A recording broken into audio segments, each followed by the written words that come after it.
আল্লাহ রাব্বুল আলামিন বলেন, বের হয়ে যা, তোর উপরে বিচার দিবস পর্যন্ত আমার লানাত। শয়তানের উপরে আল্লাহ তাআলার লানাত। শয়তান বুঝতে পারছে আমার সব শেষ, কিন্তু তার অহংকার তার অন্তরে অনুশোচনা জাগ্রত হতে দেয় নাই। এই জন্য অহংকার কঠিন এক রোগ, আসমান জমিনে সংগঠিত হওয়া প্রথম রোগ। বলে এই অহংকার, এটা আল্লাহ তাআলার চাদর। অহংকারের রোগ হলো এমন রোগ, এটা জীবন বিধ্বংসী জীবাণুর মতো।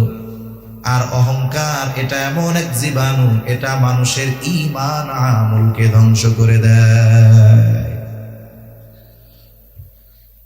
শয়তান আল্লাহ তাআলার এই কঠোর নির্দেশনার পর অনুতপ্ত হয় নাই, বরং সে শুধু আদম আলাইহিস সালামকে নয়, কিয়ামত পর্যন্ত যত বনি আদম দুনিয়ায় আসবে সবার প্রতি শত্রুতা লালন করে নিল।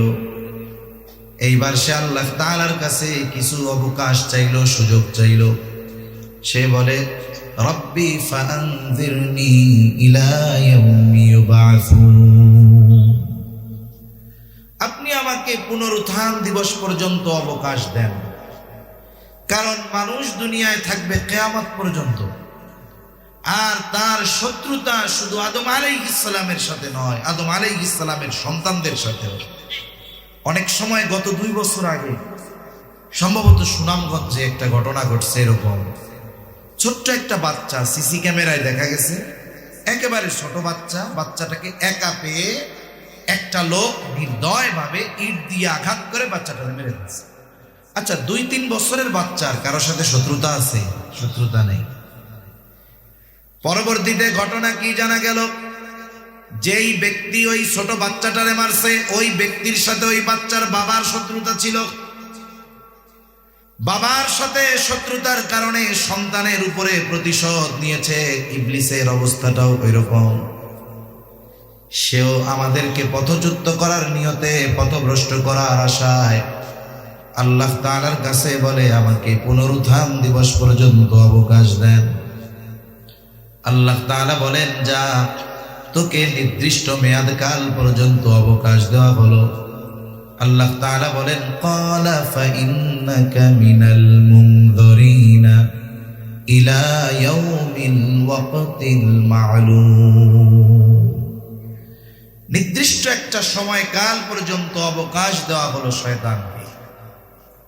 এই সুযোগ পেয়ে, সে নিশ্চয়তা পেয়ে যে এই সময়ের মধ্যে আমাকে আল্লাহ তাআলা পাকড়াও করবে না, আমাকে ধরবে না, আমাকে আল্লাহ তাআলা এই সময়ের মধ্যে আযাব গজবে গ্রেফতার করবে না, ছাড় দিছে। এই ছাড় পেয়ে শয়তান আমাদের ব্যাপারে কি বলে? আল্লাহ তাআলার ইজ্জতের কসম খেয়ে বলতেছে, ক্বালা ফাবিইজ্জাতিকা লাউগওয়িয়ান্নাহুম আজমাঈন, বলে আপনার ইজ্জতের কসম, এই মানব জাতি এরে আমরা এই পথভ্রষ্ট করে ফেলবো, একেবারে জাহান্নামে নিয়ে যাব, আপনার পথ থেকে বিচ্যুত করব, জান্নাতের পথ থেকে জাহান্নামের পথে নিয়ে যাব। শয়তানরে আল্লাহ তাআলা কত পাওয়ার দিয়েছে, শয়তান আল্লাহর কাছ থেকে চেয়ে নিয়েছে। বলে শয়তান আমাদেরকে এমন ভাবে নিয়ন্ত্রণ করার ক্ষমতা রাখে, এটা মানুষে অনুধাবন করতে পারে না। হাদিসের মধ্যে আসছে, নবীজি সাল্লাল্লাহু আলাইহি ওয়াসাল্লাম বলেন, ইন্নাশ শাইতানা ইয়াজরি মাজরাদ দাম, শয়তান মানুষের রক্তের সাথে প্রবাহিত হতে পারে। শয়তান মানুষকে রক্তের সাথে প্রবাহিত হয়ে তার কাজ মানুষরে দিয়ে করায়। এজন্যই তো সূরাতুন নাস, সূরা ফালাক আর সূরা নাস, এই 2 সূরার মধ্যে আমরা আল্লাহ তাআলার কাছে অনেক কিছুর অনিষ্ট থেকে আশ্রয় চাই। একেবারে সর্বশেষ শুধু জিন শয়তান থেকে আশ্রয় চাই না, সাথে সাথে কি করি, আল্লাহ মানুষ শয়তানের থেকেও বাঁচান, ঠিক কিনা বলেন? এজন্য শয়তান অনেক সময় মানুষকে নিয়ন্ত্রণে নিয়ে তার কাজ মানুষের দ্বারাও সম্পাদন করায়। তাহলে শয়তানের মূল উদ্দেশ্য হলো কি? এই দুনিয়ায় আমাদেরকে আল্লাহর পথ থেকে বিচ্যুত করা, আল্লাহর নাফরমানি করানো, পাপে লিপ্ত করানো, জাহান্নামের পথে নিয়ে যাওয়া। এটা হলো শয়তানের মিশন। এই জন্য দুনিয়ায় অনেক মানুষ ধোঁকায় পড়ে শয়তানের অনুসরণ করে ফেলে, পাপ করে ফেলে, অন্যায় করে ফেলে। তার মানে এই দুনিয়ায় মানুষের দ্বারা পাপ হতে পারে, এটা স্বাভাবিক ব্যাপার, নবী রাসূলগণ ছাড়া। কারণ নবী রাসূল যারা, তাদেরকে স্বয়ং পরিচালিত করেন আল্লাহ। এজন্য সব নবী রাসূলগণ মাসুম, তাদের কোনো পাপ নাই। তারা ব্যতীত যত বনি আদম আছে, নবীজি সাল্লাল্লাহু আলাইহি ওয়াসাল্লাম বলেন, কুল্লু বানি আদম খাত্তাউন ওয়া খায়রুল খাত্তাইন আত-তাওয়াবুন। নবীজি সাল্লাল্লাহু আলাইহি ওয়াসাল্লাম বলেন, প্রত্যেকটি বনি আদম পাপী, তবে উত্তম পাপী কারা? বলে পাপ করার পর পাপের উপরে স্থির থাকে না যারা। মানুষের দ্বারা পাপ হতে পারে, এটা স্বাভাবিক, তবে পাপের উপরে স্থির থাকা এটা ঠিক না। মানুষের দ্বারা পাপ হবে, এটা স্বাভাবিক। তিরমিজির এক বর্ণনার মধ্যে আসছে, আল্লাহর দয়া কত, রহমত কত। নবীজি বলেন, বনি আদম যদি পাপ না করতো, আমাদের দ্বারা যদি পাপ না হইতো, একেবারে যদি ফিরিস্তা হয়ে যাইতাম, কোনো পাপ টাপ কিছুই হয় না।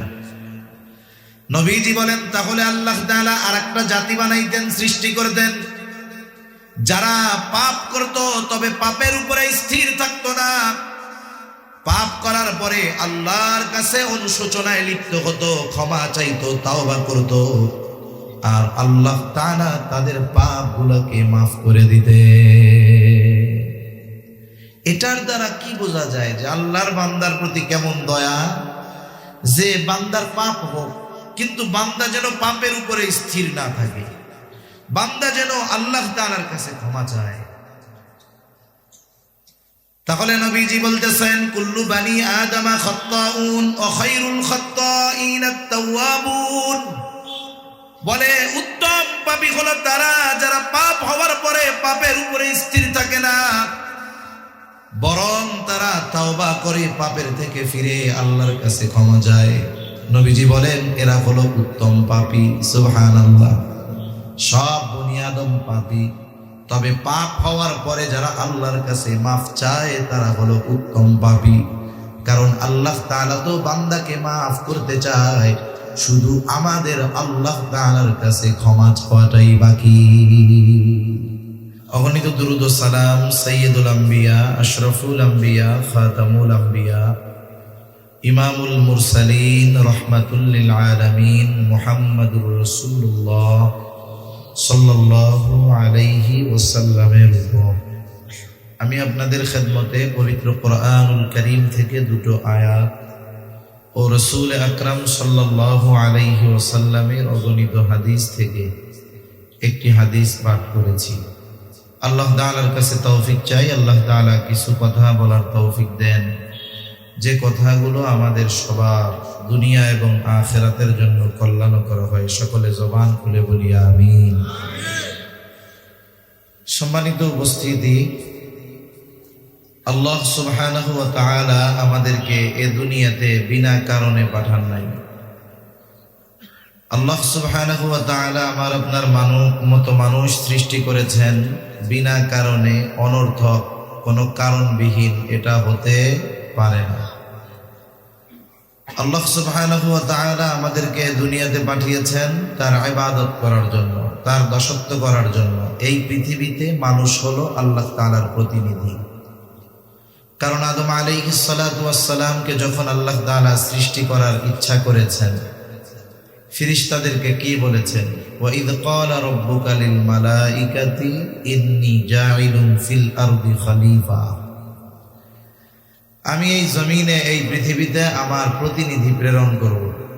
তাহলে আমরা হলাম আল্লাহর প্রতিনিধি। আমাদের কাজ কি? আল্লাহর গোলামি। আমরা প্রতিনিধি কার? আমাদের কাজ কি? কার গোলামি? আল্লাহর গোলামি।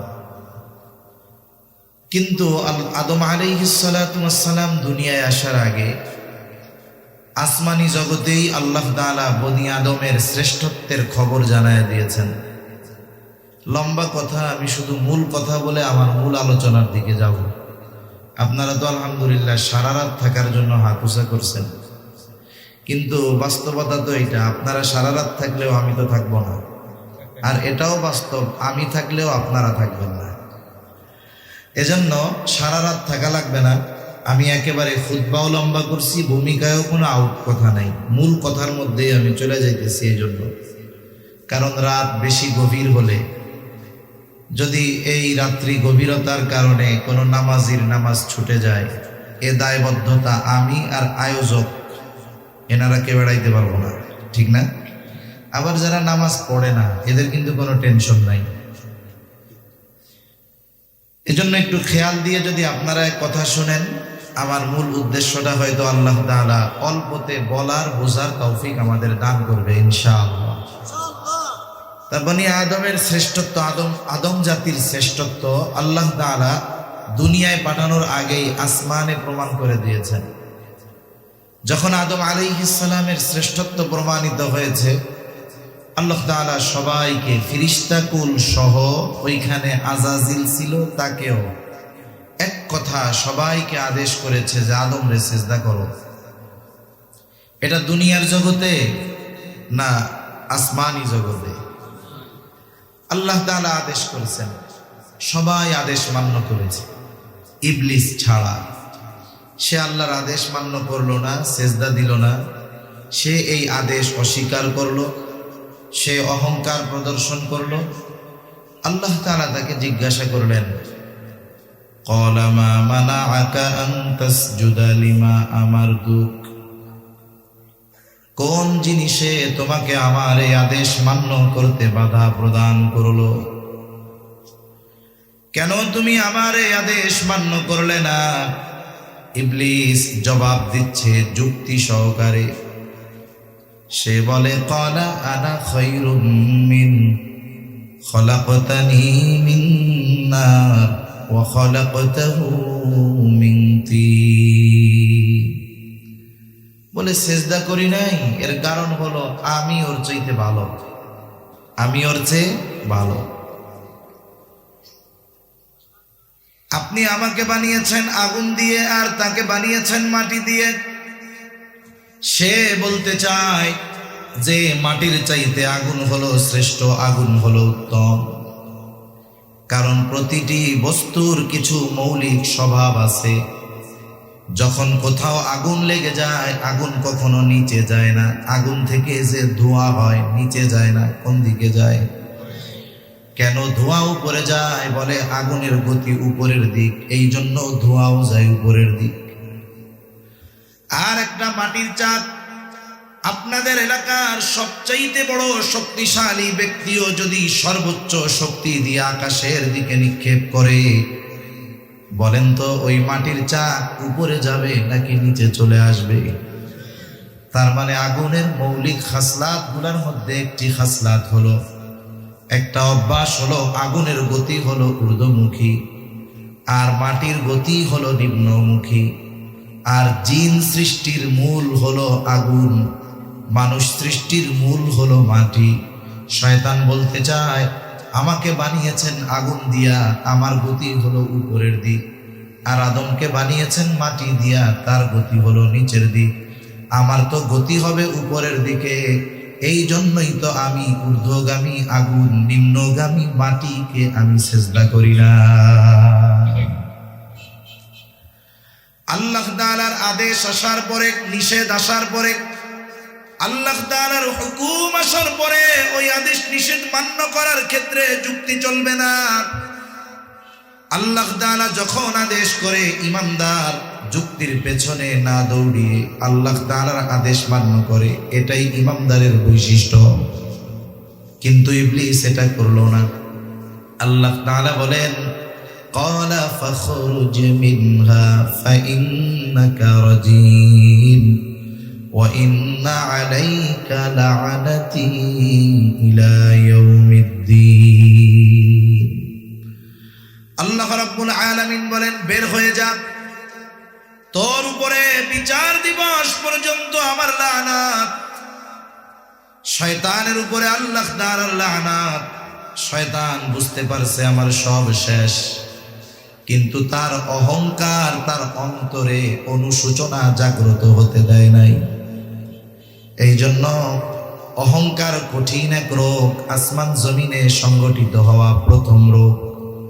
বলে এই অহংকার, এটা আল্লাহ তাআলার চাদর। অহংকারের রোগ হলো এমন রোগ, এটা জীবন বিধ্বংসী জীবাণুর মতো। আর অহংকার এটা এমন এক জীবাণু, এটা মানুষের ঈমান আমলকে ধ্বংস করে দেয়। শয়তান আল্লাহ তাআলার এই কঠোর নির্দেশনার পর অনুতপ্ত হয় নাই, বরং সে শুধু আদম আলাইহিস সালামকে নয়, কিয়ামত পর্যন্ত যত বনি আদম দুনিয়ায় আসবে সবার প্রতি শত্রুতা লালন করে নিল। এইবার সে আল্লাহ তাআলার কাছে কিছু অবকাশ চাইল, সুযোগ চাইল। সে বলে, রব্বি ফাআনযিরনি ইলা ইয়াউমি ইউবআসুন, আপনি আমাকে পুনরুত্থান দিবস পর্যন্ত অবকাশ দেন। কারণ মানুষ দুনিয়ায় থাকবে কিয়ামত পর্যন্ত, আর তার শত্রুতা শুধু আদম আলাইহিস সালামের সাথে নয়, আদম আলাইহিস সালামের সন্তানদের সাথেও। অনেক সময় গত 2 বছর আগে সম্ভবত সুনামগঞ্জে একটা ঘটনা ঘটছে এরকম। ছোট্ট একটা বাচ্চা, সিসি ক্যামেরায় দেখা গেছে, একেবারে ছোট বাচ্চা, বাচ্চাটাকে একা পেয়ে একটা লোক নির্দয়ভাবে ইট দিয়ে আঘাত করে বাচ্চাটাকে মেরে দিচ্ছে। আচ্ছা, 2-3 বছরের বাচ্চার কারোর সাথে শত্রুতা আছে? শত্রুতা নেই। পরবর্তীতে ঘটনা কি জানা গেল, যেই ব্যক্তি ওই ছোট বাচ্চাটারে মারছে, ওই ব্যক্তির সাথে ওই বাচ্চার বাবার শত্রুতা ছিল। বাবার সাথে শত্রুতার কারণে সন্তানের উপরে প্রতিশোধ নিয়েছে। ইবলিসের অবস্থাটাও ওইরকম। সেও আমাদেরকে পথচ্যুত করার নিয়তে, পথভ্রষ্ট করার আশায় আল্লাহ তাআলার কাছে বলে, আমাকে পুনরুত্থান দিবস পর্যন্ত অবকাশ দেন। আল্লাহ তাআলা বলেন, যা, তোকে নির্দিষ্ট মেয়াদকাল পর্যন্ত অবকাশ দেওয়া হলো। আল্লাহ তাআলা বলেন, ক্বালা ফাইন্নাকা মিনাল মুনযিরিনা ইলা ইয়াউমিল ওয়াক্তিল মা'লুম, নির্দিষ্ট একটা সময়কাল পর্যন্ত অবকাশ দেওয়া হলো শয়তানকে। এই সুযোগ পেয়ে, সে নিশ্চয়তা পেয়ে যে এই সময়ের মধ্যে আমাকে আল্লাহ তাআলা পাকড়াও করবে না, আমাকে ধরবে না, আমাকে আল্লাহ তাআলা এই সময়ের মধ্যে আযাব গজবে গ্রেফতার করবে না, ছাড় দিছে। এই ছাড় পেয়ে শয়তান আমাদের ব্যাপারে কি বলে?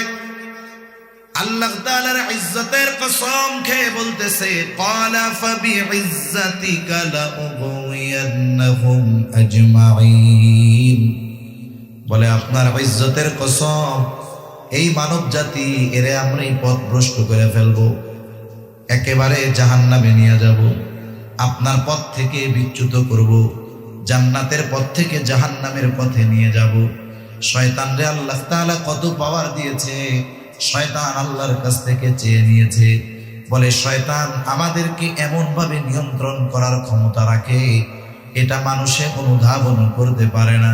হাদিসের মধ্যে আসছে, নবীজি সাল্লাল্লাহু আলাইহি ওয়াসাল্লাম বলেন, ইন্নাশ শাইতানা ইয়াজরি মাজরাদ দাম, শয়তান মানুষের রক্তের সাথে প্রবাহিত হতে পারে। শয়তান মানুষকে রক্তের সাথে প্রবাহিত হয়ে তার কাজ মানুষরে দিয়ে করায়। এজন্যই তো সূরাতুন নাস, সূরা ফালাক আর সূরা নাস, এই 2 সূরার মধ্যে আমরা আল্লাহ তাআলার কাছে অনেক কিছুর অনিষ্ট থেকে আশ্রয় চাই। একেবারে সর্বশেষ শুধু জিন শয়তান থেকে আশ্রয় চাই না, সাথে সাথে কি করি, আল্লাহ মানুষ শয়তানের থেকেও বাঁচান, ঠিক কিনা বলেন? এজন্য শয়তান অনেক সময় মানুষকে নিয়ন্ত্রণে নিয়ে তার কাজ মানুষের দ্বারাও সম্পাদন করায়। তাহলে শয়তানের মূল উদ্দেশ্য হলো কি? এই দুনিয়ায় আমাদেরকে আল্লাহর পথ থেকে বিচ্যুত করা, আল্লাহর নাফরমানি করানো, পাপে লিপ্ত করানো, জাহান্নামের পথে নিয়ে যাওয়া। এটা হলো শয়তানের মিশন। এই জন্য দুনিয়ায় অনেক মানুষ ধোঁকায় পড়ে শয়তানের অনুসরণ করে ফেলে, পাপ করে ফেলে, অন্যায় করে ফেলে। তার মানে এই দুনিয়ায় মানুষের দ্বারা পাপ হতে পারে, এটা স্বাভাবিক ব্যাপার, নবী রাসূলগণ ছাড়া। কারণ নবী রাসূল যারা, তাদেরকে স্বয়ং পরিচালিত করেন আল্লাহ।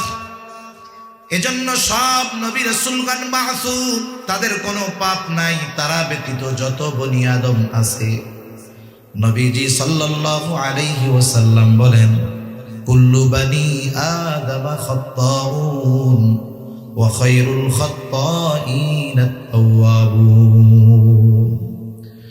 নবীজি সাল্লাল্লাহু আলাইহি ওয়াসাল্লাম বলেন, প্রত্যেকটি বনি আদম পাপী, তবে উত্তম পাপী কারা? বলে পাপ করার পর পাপের উপরে স্থির থাকে না যারা। মানুষের দ্বারা পাপ হতে পারে, এটা স্বাভাবিক, তবে পাপের উপরে স্থির থাকা এটা ঠিক না। মানুষের দ্বারা পাপ হবে, এটা স্বাভাবিক। তিরমিজির এক বর্ণনার মধ্যে আসছে, আল্লাহর দয়া কত, রহমত কত। নবীজি বলেন, বনি আদম যদি পাপ না করতো, আমাদের দ্বারা যদি পাপ না হইতো, একেবারে যদি ফিরিস্তা হয়ে যাইতাম, কোনো পাপ টাপ কিছুই হয় না। নবীজি বলেন, তাহলে আল্লাহ তাআলা আরেকটা জাতি বানাইতেন, সৃষ্টি করতেন, যারা পাপ করত তবে পাপের উপরে স্থির থাকতো না। পাপ করার পরে আল্লাহর কাছে অনুশোচনায় লিপ্ত হতো, ক্ষমা চাইতো, তাওবা করতো, আর আল্লাহ তাআলা তাদের পাপগুলোকে মাফ করে দিতে। এটার দ্বারা কি বোঝা যায় যে আল্লাহর বান্দার প্রতি কেমন দয়া, যে বান্দার পাপ হোক কিন্তু বান্দা যেন পাপের উপরে স্থির না থাকে, বান্দা যেন আল্লাহ তাআলার কাছে ক্ষমা চায়। তাহলে নবীজি বলতেছেন, কুল্লু বানি আদম খাত্তাউন ওয়া খায়রুল খাত্তাইন আত-তাওয়াবুন। বলে উত্তম পাপী হলো তারা যারা পাপ হওয়ার পরে পাপের উপরে স্থির থাকে না, বরং তারা তাওবা করে পাপের থেকে ফিরে আল্লাহর কাছে ক্ষমা চায়। নবীজি বলেন, এরা হলো উত্তম পাপী। সুবহানাল্লাহ। সব বনি আদম পাপী, তবে পাপ হওয়ার পরে যারা আল্লাহর কাছে মাফ চায়, তারা হলো উত্তম পাপী। কারণ আল্লাহ তাআলা তো বান্দাকে মাফ করতে চায়, শুধু আমাদের আল্লাহ তাআলার কাছে ক্ষমা চাওয়াটাই বাকি। আমরা এখানে কেউ আছি যার পাপ টাপ নাই? আছেন নাকি দু একজন? সবার পাপ হয় কম বেশি, ইচ্ছায় অনিচ্ছায় হয়ে যায়। পাপ যত বড় হোক, ক্ষমা করার ক্ষমতা আল্লাহর আছে না নাই? জোরে বলেন। এজন্য আল্লাহ তাআলা কোরআনুল কারীমের মধ্যে বলেন, ইয়া ইবাদিয়াল্লাযীনা আসরাফু আলা আনফুসিহিম লা তাকনাতু মির রাহমাতিল্লাহ। আল্লাহ তাআলা বলেন, ইয়া ইবাদি, হে আমার বান্দা। পাপীদেরকে আল্লাহ তাআলা পাপী বলে সম্বোধন করেন নাই।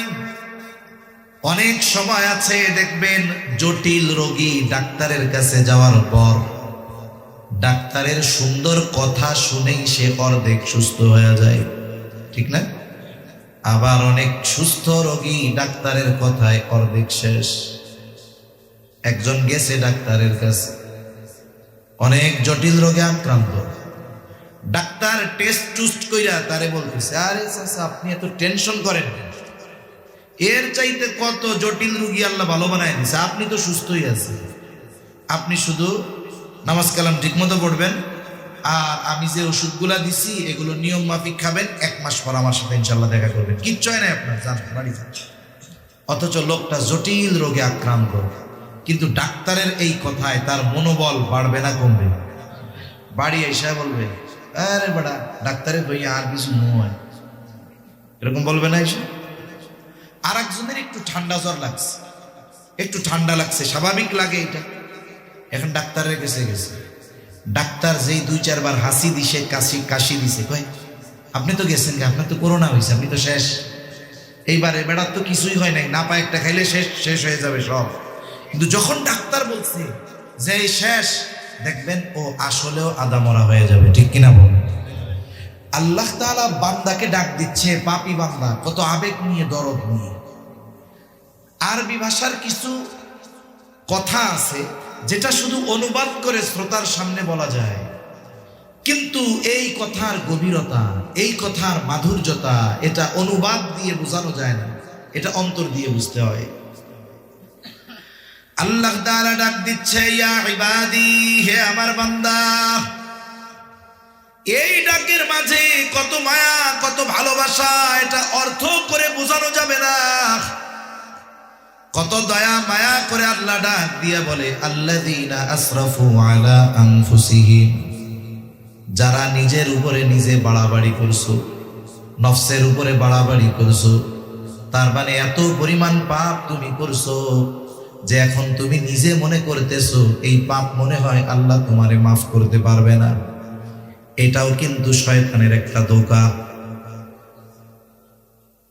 পাপ করার পরে যদি মনের মধ্যে এই কথা আসে, তুই যে পাপ করছস তোরে আল্লাহ মাফ করবে না, সুতরাং এখন যদি পাপ মাফই না করলো তাহলে দুনিয়াও গেল আখিরাতও গেল, তার চেয়ে দুনিয়ায় পাপ করে হায়াতটা কাটায় দেয়। শয়তান এই ধোঁকা এটা মানুষের অন্তরে দেয়। অথচ বলুন, পাপ যদি আসমান পরিমাণও হয়, মাফ করার ক্ষমতা আছে কার? আমার আপনার মালিক তো সেই মালিক। বলে 100 হত্যা করছে, তারেও যিনি মাফ করেছেন তিনি কে? আরে বনি ইসরাইলের এক ব্যক্তি 99টা মানুষের হত্যা করছে। 99 হত্যা করার পর তার মনের মধ্যে অনুশোচনা জাগ্রত হয়েছে যে না, এই কাজ আর করা যাবে না। এবার মানুষদেরকে বলতেছে, আমাকে সবচেয়ে বড় বিজ্ঞ মানুষের সন্ধান দাও, আমি তার কাছে যাইতে চাই, তাওবা করতে চাই। মানুষেরা তাকে একজন খ্রিস্টান সন্ন্যাসীর সন্ধান দিছে। সে তো সন্ন্যাসী, আলেম না। এইবার ওই লোকটা তার কাছে গিয়া বলে, আমি 99টা খুন করছি, আমারে কি আল্লাহ মাফ করবে নাকি? সন্ন্যাসী, আলেম তো আর না। এই জায়গায় আলেম আর আবেদের মধ্যে পার্থক্য। এখন ওই ব্যক্তি আবেদ, তবে আলেম না। ও শুই নাই কয় না, তোর জীবনেও আল্লাহ মাফ করবে না। মাফ যেহেতু করবেই না, তাহলে 100 পুরাইতে আর অসুবিধা কোথায়? ঠিক না? এইবার দিছে ওই সন্ন্যাসীরে মাইরে, যা, মাফ যেহেতু করবেই না, তুইও শেষ, 100 পুরিয়া গেছে। আবার কিছুদিন পর তার অন্তরের মধ্যে তাওবার আগ্রহ জাগ্রত হয়েছে, অনুশোচনা জাগ্রত হয়েছে। এইবার মানুষদেরকে বলে, আমার একজন বিজ্ঞ আলেমের সন্ধান দাও। মানুষেরা তাকে একজন আলেমের সন্ধান দিল। তার কাছে গিয়া বলে, আমি 100 হত্যা করছি, আমাকে কি আল্লাহ মাফ করবে নাকি? ওই যে দেখেন, ছোট রোগ নিয়ে ও ডাক্তারের কাছে যদি যায়, উল্টাপাল্টা কথা বললে ও শেষ। বড় রোগ নিয়েও যদি যায়, কিন্তু কথার কারণে সে অর্ধেক সুস্থ হয়ে যায়। এই ব্যক্তি বলতেছে, 100 খুন করছো, অবশ্যই তোমারে আল্লাহ মাফ করে দিবে। সুবহানাল্লাহ।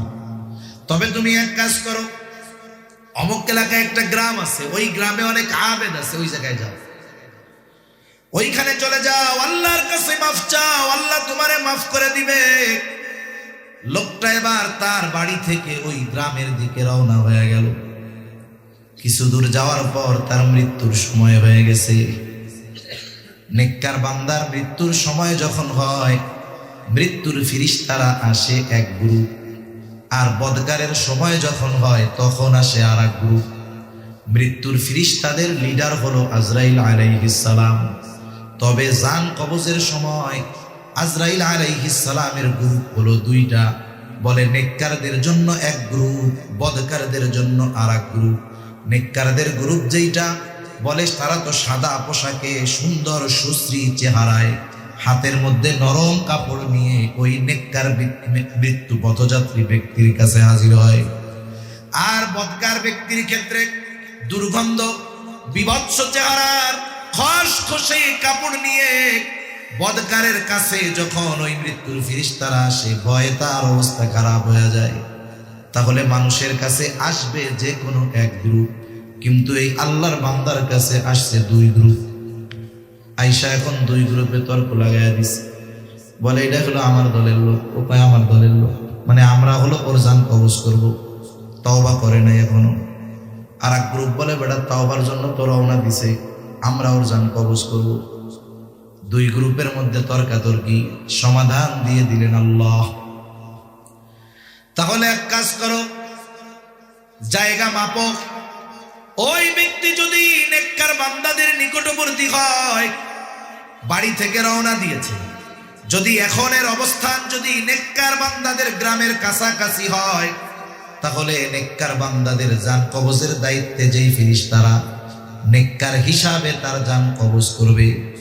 আর যদি তার বাড়ি কাছাকাছি হয়, তাহলে সে বদকার বলে গণ্য হবে। আর ওই বদকারদের জান কবজ করার দায়িত্বে যারা, তারা তার জান কবজ করবে। এইবার জমিন মাপা হলো। এখান থেকে কয়েক ধরনের বর্ণনা পাওয়া যায়।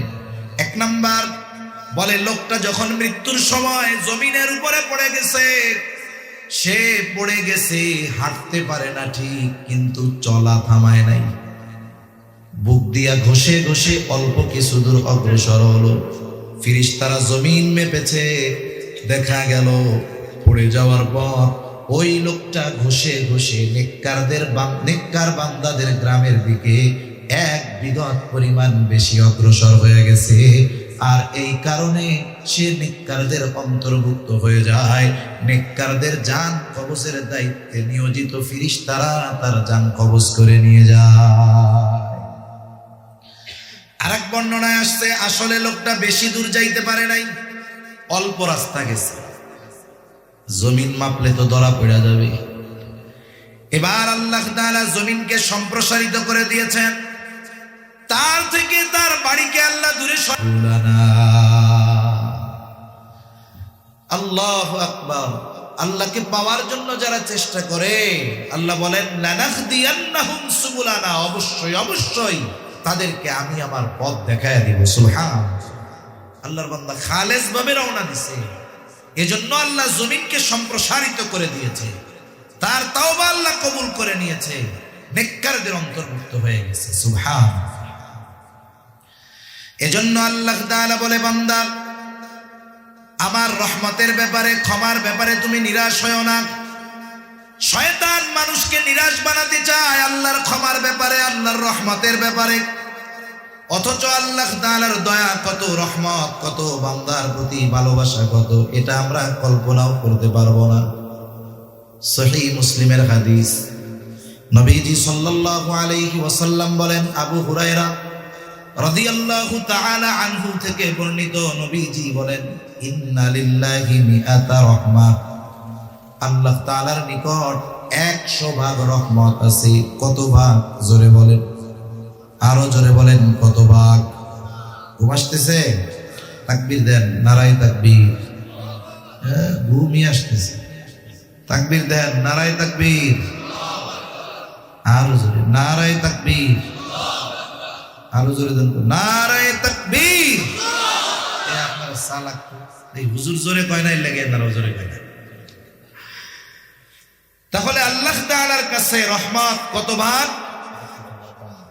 কত ভাগ? 100 ভাগ। রাসূলুল্লাহ সাল্লাল্লাহু আলাইহি ওয়াসাল্লাম বলেন, আল্লাহ তাআলার নিকট 100 ভাগ রহমত। আনজালা মিনহা রাহমাতান ওয়াহিদাতান বাইনাল জিন্নি ওয়াল ইনস ওয়াল বাহাইমি ওয়াল হাওয়াম। নবীজি সাল্লাল্লাহু আলাইহি ওয়াসাল্লাম বলেন, আল্লাহ তাআলার নিকট 100 ভাগ রহমত। ওই 100 ভাগ রহমত থেকে 1 ভাগ রহমত কয় ভাগ? জোরে বলেন। আনজালা মিনহা রাহমাতান ওয়াহিদাতান বাইনাল জিন্নি ওয়াল ইনস। আল্লাহ তাআলা ওই 1 ভাগ দয়া রহমত থেকে জিন জাতির মধ্যে, গোটা জিন জাতির মধ্যে, মানব জাতির মধ্যে, চতুষ্পদ জন্তুর মধ্যে, কীট পতঙ্গের মধ্যে, বলে সমুদ্রের মধ্যে, নদীর মধ্যে যত প্রাণী আছে তাদের মধ্যে, জঙ্গলে যত হিংস্র বিষাক্ত বিষধর প্রাণী আছে তাদের মধ্যে, সকল মানব জাতির মধ্যে, সকল জিনের মধ্যে 1 ভাগ রহমত আল্লাহ বন্টন করছে। কয় ভাগ? জোরে কোন। ওই 1 ভাগ থেকে অতীতের মানুষ পেয়েছে, বর্তমানের মানুষ পাচ্ছে, ভবিষ্যতে পাবে। অতীতের সব সৃষ্টি পেয়েছে, বর্তমানের সব সৃষ্টি পেয়েছে, ভবিষ্যতে যত সৃষ্টি আসবে সকলের দয়া মায়া রহমত কয় ভাগ থেকে পাচ্ছে? জোরে বলেন। আমার আপনার নবী এই 1 ভাগের একটা অংশ পেয়েছে। এক ভাগের একটা অংশ পেয়ে নবী হয়ে গেছে রহমাতুল লিল আলামিন। গোটা সৃষ্টি জগতের জন্য রহমত হয়ে গেছে আমার আপনার নবী ওই এক ভাগের একটা অংশ পেয়ে। বলে যত প্রাণী আছে বিষধর হোক অথবা হিংস্র হোক, সব প্রাণীর অন্তরে মায়া মহব্বত আছে না নাই? সমাজের নিকৃষ্ট এক প্রাণী কুকুরের অন্তরেও মায়া আছে, এর বাচ্চার জন্য ওর অন্তরেও মায়া আছে। 2 মাস আগে একবার উত্তরবঙ্গে সফরে গিয়েছি। উত্তরবঙ্গে দিনের বেলায় মেইন রোড থেকে একটা পাশের রোডে ঢুকতেছি, মোড়ের মধ্যে যখনই গাড়িটা ঢুকছে একটা কুকুর আমাদের গাড়ির উপরে তেড়ে আসছে, আক্রমণাত্মক ভাব। রাতের বেলায় অপরিচিত গাড়ি টাড়ি দেখলে কুকুর আক্রমণ করে, এটা স্বাভাবিক। আবার একটু ভয় ডর দিলে চলে যায়, এটাই স্বাভাবিক। কিন্তু কুকুরটা দিনের বেলা এমন তার ভাব, সে সামনে থেকে সহজে নড়ে না আর বিকট আওয়াজ করতেছে। আমার সাথে ওই এলাকার একজন আলেম, ওই বাজারেরই। আমি মজা করে বলতেছি, ভাই অন্যান্য এলাকার কুকুরগুলা রাতের বেলা দাওয়া দেয়, আপনাকে ওইটা দেখি দিনের বেলাও ছাড়ে না। এবার মৌলানা সাহেব বলতেছে, বাইরে এই কুকুরটা বেশ কিছুদিন আগে এই মোড়ের মধ্যে তার বাচ্চা সহকারে কুকুরটা শুয়েছিল। মেইন রোড থেকে একটা ট্রাক ঢুকছে, ট্রাকের চাকায় পিষ্ট হয়ে এই কুকুরের বাচ্চা মারা গেছে। কুকুরটা সরে গেছে। বলে যেই দিন তার বাচ্চাটা ট্রাকের চাকায় পিষ্ট হয়ে মারা গেছে, ওই দিন থেকে কুকুরটার এই জায়গা থেকে নড়ে না। বাজারের মানুষ যা খাবার দেয় তাই খায়। কোনো গাড়ি যদি ঢুকতে দেখে সাথে সাথে ওই গাড়িটার উপরে আক্রমণ করে তেড়ে যায়। কেন? কারণ তার অন্তরের মধ্যে মায়া, বাচ্চার জন্য, সন্তানের জন্য। আজকে আসতেছি, হঠাৎ দেখি সামনে এমনি একটা ভিডিও আসছে মোবাইলের মধ্যে, একটা বানর মারা গেছে। বানর, তার বাচ্চা। বানরে কিছু মানুষ মাটি খুঁড়ে পুঁতা রাখবে আর কি। বাচ্চাটারে ছুটাইতে পারতেছে না, এমন ভাবে ওর মা কেউ ধরে রাখছে যে বাচ্চাটারে ছুটতেছে না। গাড়ির মধ্যে আমি আমার চোখের পানি রাখতে পারি নাই, লোকজন টান দিচ্ছে, ছড়ে না, ছুটাইয়া আনছে, ও যাওয়ার জন্য চেষ্টা করতেছে। চিন্তা করেন, সৃষ্টির একটা জীব কুকুর, এর অন্তরের মধ্যেও মায়া দিছেন কে? তাহলে গোটা সৃষ্টি জগতের মধ্যে আল্লাহ তাআলা রহমত বন্টন করেছে কত ভাগ। নবীজি বলেন এই রহমতের কারণেই তো মা তার সন্তানকে দুধ পান করায়। এই রহমতের কারণেই তো সন্তানের যদি তৃষ্ণা লাগে, দুধ পানের প্রয়োজন হয়, মা দূরে থাকলেও কলিজার মধ্যে খবর হয়ে যায়। আল্লাহ তাআলার কাছে বাকি আছে কত ভাগ? জোরে গণ, আরো জোরে বলেন কত ভাগ? নবীজি সাল্লাল্লাহু আলাইহি ওয়াসাল্লাম বলেন, আখারাল্লাহু লাহু 99 রাহমাহ। আল্লাহ তাআলা বাকি 99 ভাগ দয়া রহমত তার কাছে রেখে দিয়েছেন। কেন? নবীজি বলেন, ইয়াগফিরু বিহি ইবাদাহু ইয়াউমাল কিয়ামাহ। আর এক বর্ণনায় আসছে, ইয়ারহামু বিহি ইবাদাহু ইয়াউমাল কিয়ামাহ। এই 99 ভাগ দয়া রহমত দিয়া আল্লাহ তাআলা কিয়ামতের দিন তার বান্দাদের মাফ করে দিবে।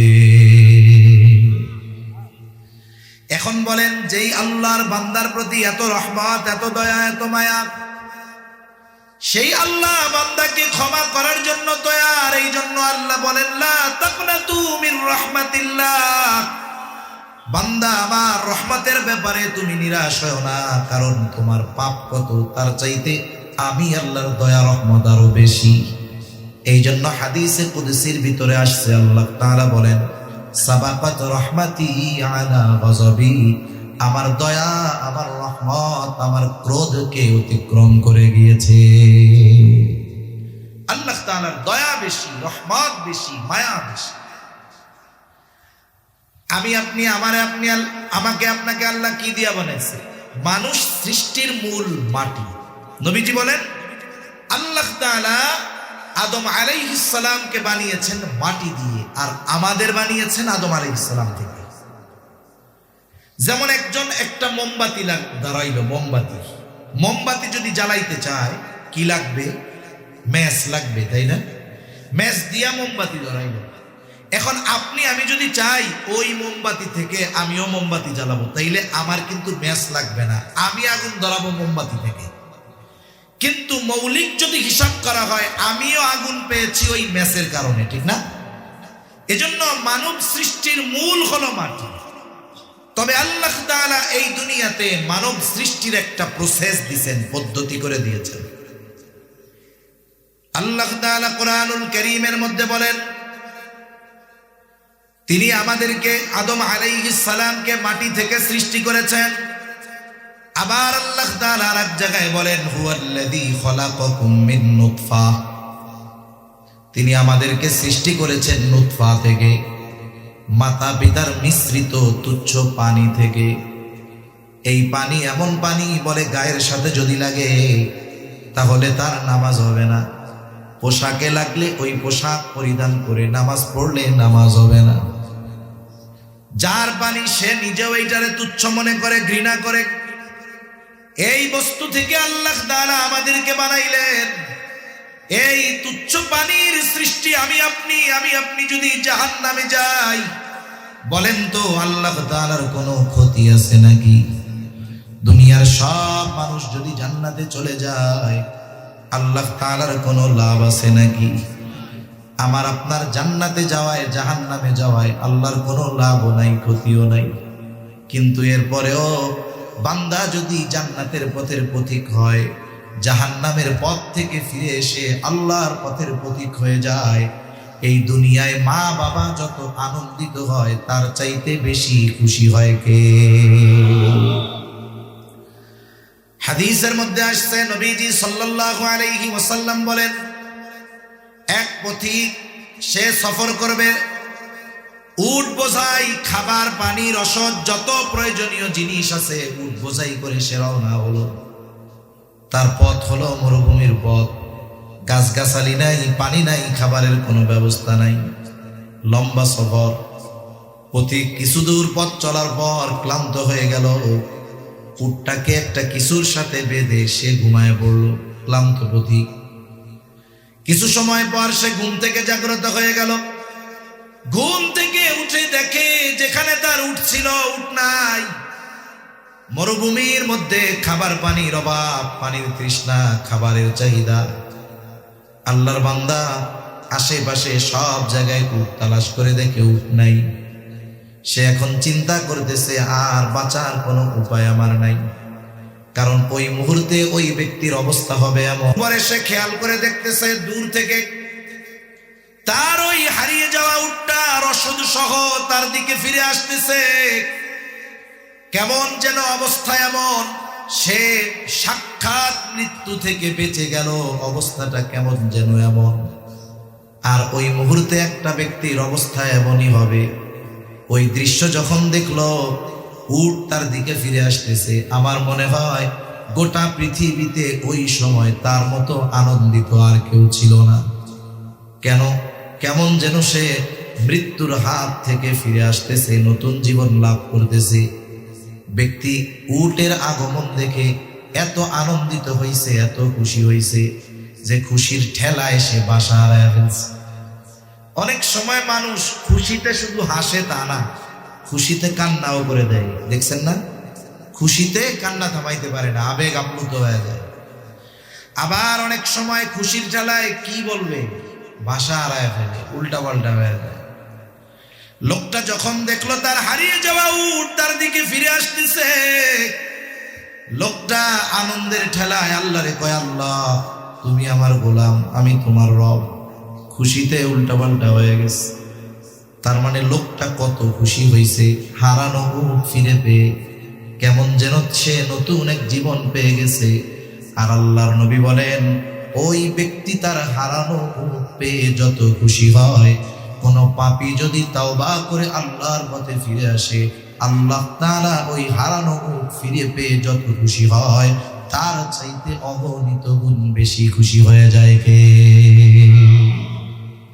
অথচ আমার আপনার মতো মানুষ জাহান্নামে গেলে আল্লাহর কোনো ক্ষতি আছে? কোনো ক্ষতি নেই। এজন্য আল্লাহ তাআলার দয়া মায়া রহমত ভালোবাসা বান্দার প্রতি সবচাইতে বেশি। এই জন্য আল্লাহ তাআলা কত আবেগ দরদ মোহাব্বত নিয়ে বলেন, ওয়াল্লাযীনা ইযা ফাআলু ফাহিশাতান আও যালামু আনফুসাহুম যাকারুল্লাহ। আল্লাহ তাআলা বলেন ওয়াল্লাযীনা ইযা ফাআলু ফাহিশা আও যালামু আনফুসাহুম। আল্লাহ রাব্বুল আলামিন বলেন, বান্দা যখন ফাহিশা কাজে লিপ্ত হয়, পাপাচারে লিপ্ত হয়ে যায়, নিজের উপরে নিজে জুলুম করে, তার মানে পাপের সর্বোচ্চ অবস্থানে সে যখন চলে যায়, ওই পাপ থেকে বিরত হয়ে সে যখন আল্লাহকে স্মরণ করে, আল্লাহকে স্মরণ করে আল্লাহর কাছে ক্ষমা চায়, ফাস্তাগফারু লিযুনুবিহিম, অতীতে ওই যে গুনাহগুলো করেছিল এগুলো স্মরণ করে যখন আল্লাহর কাছে ক্ষমা চায়, আল্লাহ তাআলা বলেন ওয়ামান ইয়াগফিরুদ যুনুবা ইল্লাল্লাহ।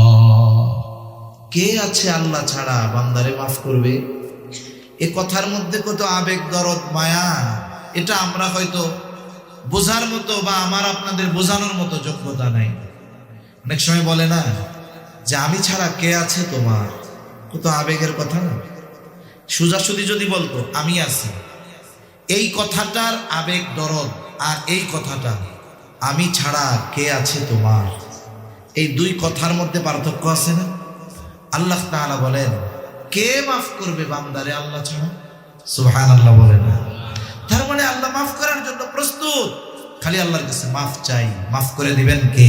আল্লাহ। এজন্য আমাদের কি দরকার? আত্ম উপলব্ধি দরকার, আত্ম অনুশোচনা দরকার, চিন্তা করার দরকার প্রতিনিয়ত যেই মালিকের রহমত আমার উপরে বর্ষিত হয়, বান্দার একটা মুহূর্ত অতিবাহিত হয় না যে আমি আপনি আল্লাহর রহমত ভোগ করি না। সামান্য আত্ম অনুশোচনা, সামান্য চিন্তা, সামান্য কথা মানুষের জীবন পরিবর্তনের কারণ হতে পারে কি পারে না? সামান্য চিন্তা, সামান্য কথা মানুষের জীবন পরিবর্তন করে দিতে পারে। রাসূলুল্লাহ সাল্লাল্লাহু আলাইহি ওয়াসাল্লাম বনি ইসরাইলের এক জালেমের ঘটনা সাহাবায়ে কেরামকে বারবার শোনায়েছেন। আব্দুল্লাহ ইবনে উমর রাদিয়াল্লাহু তাআলা আনহু বলেন, বনি ইসরাইলের এক জালেম ছিল, তার নাম হলো কিফিল। নবীজি এই কিফিলের ঘটনা একবার দুইবার নয়, বারবার সাহাবায়ে কেরামকে শোনাইছে। নবীজি বলেন, বনি ইসরাইলের ওই জালেম কিফিল এমন কোনো পাপ নাই সে করে নাই, তার মানে সব পাপের অলরাউন্ডার। বনি ইসরাইলের ওই জালেম সব পাপে অভ্যস্ত ব্যক্তি। তার পাপগুলোর মধ্যে একটি পাপ ছিল মানুষকে সে সুদের উপরে টাকা দিত। সুদখোর আসেনি আপনাদের এলাকায়? জোরে বলেন আসেনি? মাটি খুঁড়লে কেঁচো পাওয়া যায়। কেঁচো চিনেন? কেঁচো চিনেন না? কালা কালা লম্বা লম্বা মাটি খুঁড়লে পাওয়া যায়, এমন এটি নাই, কমে গেছে, তাই না? কেচ্চ বলে, কেচ্চ। কত শব্দ শিখলাম, টাইফুন না কি শিখলাম, টাইয়ন। আয় আল্লাহ, কই টমেটো আর কই টাইয়ন। আল্লাহু আকবার। ভাষার সৌন্দর্য আসলে আপনারা যে ভাষায় বলেন, এটা আপনারা যখন বলেন সুন্দর লাগে, আর যখন আমরা তো আর ওই মাতৃভাষা না, আমরা বললে একটু অন্যরকম লাগে। যে যাকে আল্লাহ যেই ভাষা দিছে, বুঝি আর না বুঝি, তার জবানে ওই ভাষা শুনতে মজা লাগে কি লাগে না? আমার অনেক পরিচিত জন আছে, আব্দুল্লাহ আল মারুফ ভাইয়ের বয়ান শুনে কিছু বুঝোস নি, কিছু বুঝি না কিন্তু ভালো লাগে, কিছু বুঝে না কিন্তু কি লাগে, ভালো লাগে। কিন্তু আমি যদি আবার ওই ভাষায় বলার চেষ্টা করি তাহলে ভালো লাগবে না, কারণ টান গুন্না তো ঠিক থাকবে না, ঠিক না? তাহলে দেখেন, মাটি খুঁড়লে কেচ্ছো পাওয়া যাবে, না পাওয়াও যাইতে পারে, কিন্তু সুদখোর পাওয়া যাবে। অবস্থা এরকম জঘন্য। সুদ এত পরিমাণ আমাদের সমাজে এত পরিমাণ বিস্তার লাভ করেছে, এটা একটা ভাইরাসে পরিণত হয়ে গেছে, ঠিক কিনা? আমরা তো মনে করি ব্যাংকেই শুধু সুদ দেয়, কিন্তু কিছু হোমমেড সুদখোর আছে।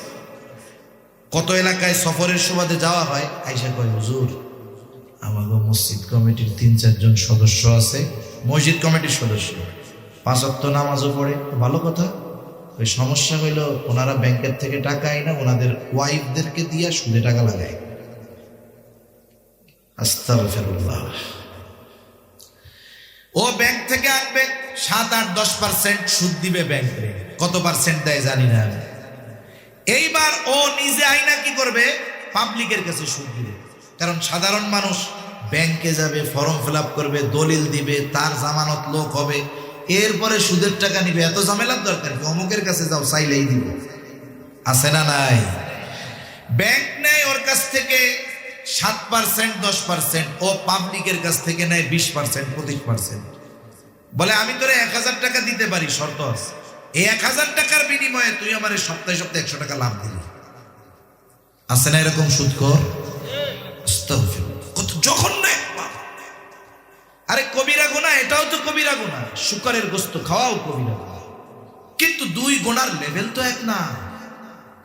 2 গুনার লেভেল এক, পরিমাণ এক না। পার্থক্যটা কেমন? কিছু হারাম আছে, এটা এক সময় হালাল হতে পারে। হারাম আবার হালাল হয় কেমন? কারণে। কোন কারণে? মনে করেন এক লোকের 2টা কন্যা আছে। কয়টা কন্যা? জোরে বলেন, কয়টা? এখন একজন তার বড় কন্যাকে বিবাহ করছে। বলেন তো, এই বড় মেয়েটা তার বিবাহ বন্ধনে আবদ্ধ থাকা অবস্থায় ছোট মেয়ে যেটা, এটারে সে বিয়ে করতে পারবে? এটা তার জন্য কি? এখন বড় মেয়ে মারা গেছে, ছোটটারে পারবো নি? এই যে মৃত্যুর কারণে এই ছোটটা হালাল হয়ে গেছে, এখন বিবাহ করতে পারবে। আবার দেখেন, যদি কেউ এমন কোন জায়গায় যায় যেই আয়াতে আল্লাহ তাআলা দ্বীন পূর্ণাঙ্গর ঘোষণা দিয়েছেন, আমাদের এই ইসলাম পরিপূর্ণ জীবন ব্যবস্থা, কোনো সন্দেহ আছে? সূরা মায়েদার 3 নম্বর আয়াতে আল্লাহ তাআলা এই দ্বীন পরিপূর্ণর ঘোষণা দিয়েছেন। এই আয়াত জুড়ে বেশিরভাগ ক্ষেত্রে হারামের ব্যাপারে আল্লাহ আলোচনা করেছেন, খাবার হারামের ব্যাপারে। সাথে সাথে আয়াতের শেষাংশে আল্লাহ বলে দিয়েছেন যেই সমস্ত বিষয়গুলো হারাম, শুকরের গোশত হারাম, রক্ত হারাম, মরা প্রাণী হারাম, মাছ ছাড়া। এখন এইগুলা যদি কোনো পরিস্থিতি এমন হয়, এমন এলাকায় গেছে যেখানে শুকরের গোশত ছাড়া কিছুই নাই, মদ ছাড়া কোনো পানি নাই, এখন সে পানির অভাবে তৃষ্ণার্ত, খাবারের অভাবে মরার মতো অবস্থা। আল্লাহ সুযোগ দিয়ে দিয়েছে, যতটুকু তার জন্য দরকার বেঁচে থাকতে, অতটুকু গ্রহণ করার অনুমতি তাকে দেওয়া হয়েছে। এটা সুযোগ নাই যে ওই মুহূর্তে প্রয়োজন মেটার পরে, জান বাঁচানোর পরিমাণ খাওয়ার পরে সে চিন্তা করবে এরপরে কি হবে না হবে, আরো পেট ভরে খাই। ওই সুযোগ আছে? কতটুকু জায়েজ? যতটুকু তার জন্য না হলেই নয়। এখন মনে করেন একজন রোজার মাসে রোজা রাইখা ভুলে পেট ভরে খাইছে, পেট ভরে অনেক খানিক খাইছে। এখন একজন এসে কয় তুমি তো রোজা না? হ্যাঁ, আমি তো রোজা। এখন ও যদি চিন্তা করে পেট ভরে তো খাইয়াই ফেলছে, আরো কয়টা খাই, এতক্ষণ যে খাইছে এতে রোজা ভাঙবে না। কিন্তু যখন যাই না গেছে যে আমি তো রোজা মনে পড়ছে, এরপরে যদি অল্প একটু খাই, রোজা থাকবে? তার মানে জীবন বাঁচানোর জন্য যতটুকু তার গ্রহণ না করলেই নয়, অতটুকু নেওয়া তার জন্য জায়েজ, হালাল হয়ে যায়। আবার যদি কোনো বিজ্ঞ ডাক্তার কোনো রোগীর অবস্থা পর্যবেক্ষণ করে, দিনদার ডাক্তার যদি বলে এই লোকের এমন এক ব্যাধি হয়েছে, এর যদি বাঁচাইতে হয় দৈনিক শুকরের গোশত খাওয়াতে হবে, জীবন বাঁচানোর জন্য ওষুধ হিসাবে তাকে খাওয়ানো জায়েজ। কিন্তু বলেন তো, কোন রোগ হইলে ডাক্তার প্রেসক্রিপশনের মধ্যে লিখবে এই ব্যক্তির তো মরণ ব্যাধি হয়েছে, এর যদি বাঁচাইতে হয় সুদ খাওয়ানো লাগবে? এমন কোন রোগ হওয়ার সম্ভাবনা আছে না? তার মানে সুদ হলো এমন এক হারাম, এটা কখনো জায়েজ হওয়ার সুযোগ নাই। অথচ দেখুন, যারা সুদের সাথে জড়িত এই মানুষগুলো সুদের পাপের স্তর বুঝে না। সাধারণভাবে শুকরের গোশত খাইলে ওইটার গুনাহ হবে, কিন্তু কেউ যদি 1 দিরহাম পরিমাণ সুদ খায়, এর দ্বারা মায়ের সাথে জিনা করার মতো পাপ তার হয়ে যায়। একজন সুদখোররে আপনি যদি 10 লাখ টাকা দিয়ে ওই অপকর্ম করতে বলেন, তো করবে না? আপনারে মেরে ফেলবে। মেরে ফেলবে না? কত বড় জঘন্য কথা! এই পাপ মুখে নেওয়া যায়, তখন বলা দরকার তুমি যে সুদ খাওয়ার মাধ্যমে ওই পাপ প্রতিনিয়ত করতেছো এই চিন্তা কেন করো না? তার মানে সুস্থ মস্তিষ্কের কোন মানুষ কখনো সুদী কারবারির সাথে জড়াতে পারে না। এজন্যই কিয়ামতের দিন সুদখোর টালমাটাল অবস্থায় কিয়ামতের ময়দানে উঠবে, কারো কিছু বলা লাগবে না, হাসরবাসী দেখেই বুঝতে পারবে এটা ছিল দুনিয়ায় সুদখোর। আল্লাহ আমাদের সুদের মতো জঘন্য পাপ থেকে হেফাজত। মানুষের বিপদে সুদখোরের দিল নরম হয় না। কিফিল বলে মহিলা আমি কাউরে টাকা কর্জ দেই না, যদি নাও সুদে নিতে পারো। মহিলা বলে কিফিল আমার যদি সুদের লাভ দেওয়ার মতো সামর্থ্য থাকতো তাইলে কি তোমার কাছে টাকা চাইতাম নাকি? মহিলা বিধবা, দেখতে চেহারাও সুন্দর, সব পাপে অভ্যস্ত কিফিল মহিলাকে এবার কুপ্রস্তাব দিয়া বসছে। বলে তুমি যদি সুদের লাভ না দিতে পারো এই শর্তে তোমারে 60 দিরহাম দেওয়া যাবে যে তুমি অমুক দিন আমার সাথে জিনায় লিপ্ত হবা। নাউযুবিল্লাহ। হাদিসের মধ্যে আসছে কাদাল ফাকিরু আন ইয়াকুনা কুফরা, দরিদ্রতা মানুষকে কুফরি পর্যন্ত পৌঁছায় দেয়। আল্লাহ তাআলা তো টেকনাফের মানুষ উলামায়ে কেরাম আছে, ঘরে ঘরে আলেম আছে, উলামায়ে কেরামের সুহবত আছে। আপনারা দিন সম্পর্কে অন্যান্য অনেক এলাকার চাইতেও অনেক বেশি আপনারা জানেন। এখনো বাংলাদেশের উত্তর অঞ্চলে এমন এমন জায়গা আছে, একেবারে প্রত্যন্ত অঞ্চল, খ্রিস্টান মিশনারিরা কোটি কোটি টাকা ব্যয় করে মানুষদের অভাবের সুযোগ সুবিধার বঞ্চিত মানুষগুলোর এই সুযোগ গ্রহণ করে অল্প টাকার বিনিময়ে তাদের ঈমান তারা কিনে নিচ্ছে। একেবারে অল্প টাকা দিয়ে ঈমান কিনে নেয়, অভাব দরিদ্রতার কারণে ঈমান বিক্রয় করে দিচ্ছে। এজন্য মনে রাখতে হবে, আমি আপনি যদি সামর্থ্যবান হই, আমার আপনার প্রতিবেশী আশেপাশের মানুষ যদি অভাবের কারণে পাপে জড়িয়ে যায়, কিয়ামতের দিন আল্লাহ তাআলার সামনে আমাকে আপনাকেও জবাবদিহিতার কাঠগড়ায় দাঁড়ানো লাগবে। কারণ হাদিসের মধ্যে আসছে কিয়ামতের দিন আল্লাহ জিজ্ঞাসা করবে, বান্দা আমি অভুক্ত ছিলাম আমারে খানা দাও নাই, আমি পিপাসিত ছিলাম পানি দাও নাই, বস্ত্রহীন ছিলাম বস্ত্র দাও নাই। বান্দা বলবে, আল্লাহ আপনার তো এইগুলোর কোনো কিছুর প্রয়োজন নাই, আর আপনাকে কেমনেই বা দিব, আপনাকে কেমনেই বা পাইতাম। আল্লাহ তাআলা বলবে, বান্দা তোমার প্রতিবেশী অভুক্ত ছিল, তারে যদি তুমি খানা দিতা আমি পাইতাম, তারে যদি তুমি সেবা শুশ্রূষা করতা আমি পাইতাম, বস্ত্রহীন ছিল তাকে যদি তুমি বস্ত্র দিতা আমি পাইতাম। তার মানে দেখুন খেদমতে খালক, যেই মানুষগুলো অভাব অনটনের মধ্যে আছে তাদেরকে যদি সহযোগিতা করা হয়, এই সহযোগিতা আল্লাহ পর্যন্ত পৌঁছায়া যায়। এজন্য আমার আপনার পাশে অনেক মানুষ পাওয়া যাবে যারা অপরাধের সাথে জড়ানোর কারণ মজা না, অপরাধের সাথে জড়ানোর কারণ হলো তাদের অভাব। আছে না এরকম অনেক? মাঝে মধ্যে আমি বলি, দেখুন এক এলাকায় যদি একজন মোটামুটি মানের চোর থাকে, ওই এলাকার 100 পরিবারের শান্তি শেষ। চিন্তা করবো কার মুরগি কালকে যায় তার ঠিক আছে। এখন সবারই টেনশন চোররে নিয়ে, কার গাছের সুপারি পেড়ে বেঁচে ফেলবো, ঠিক আছে, ঠিক নাই। এখন সবাই চোরের জ্বালায় অস্থির, কিন্তু আমরা কি করি, চোরকে ধইরা সুন্দর মতো জেলখানায় দিয়া দিলাম। এখন চোর জেলখানায় গিয়া সোহবত পাইছে তো ডাকাতের, জেলখানায় যায় পাইছে কারে, এখন ওর প্রমোশন হবে, ও বের হবে ডাকাত হইয়া। বলছিলেন চোর, বের হয়েছে কি হয়ে, ডাকাত হইয়া। এরপরে ডাকাতি করে আবার ধরা গেছে, আবার দিছে জেলখানায়। এবার পাওয়ার বাড়ছে তো চোরদের সাথে আর রাখে নাই, এবার বড় নেতা গোসাতে রাখছে। এইবার জেলখানার থেকে বের হইয়া ডাকাতে হয়ে গেছে বড় নেতা।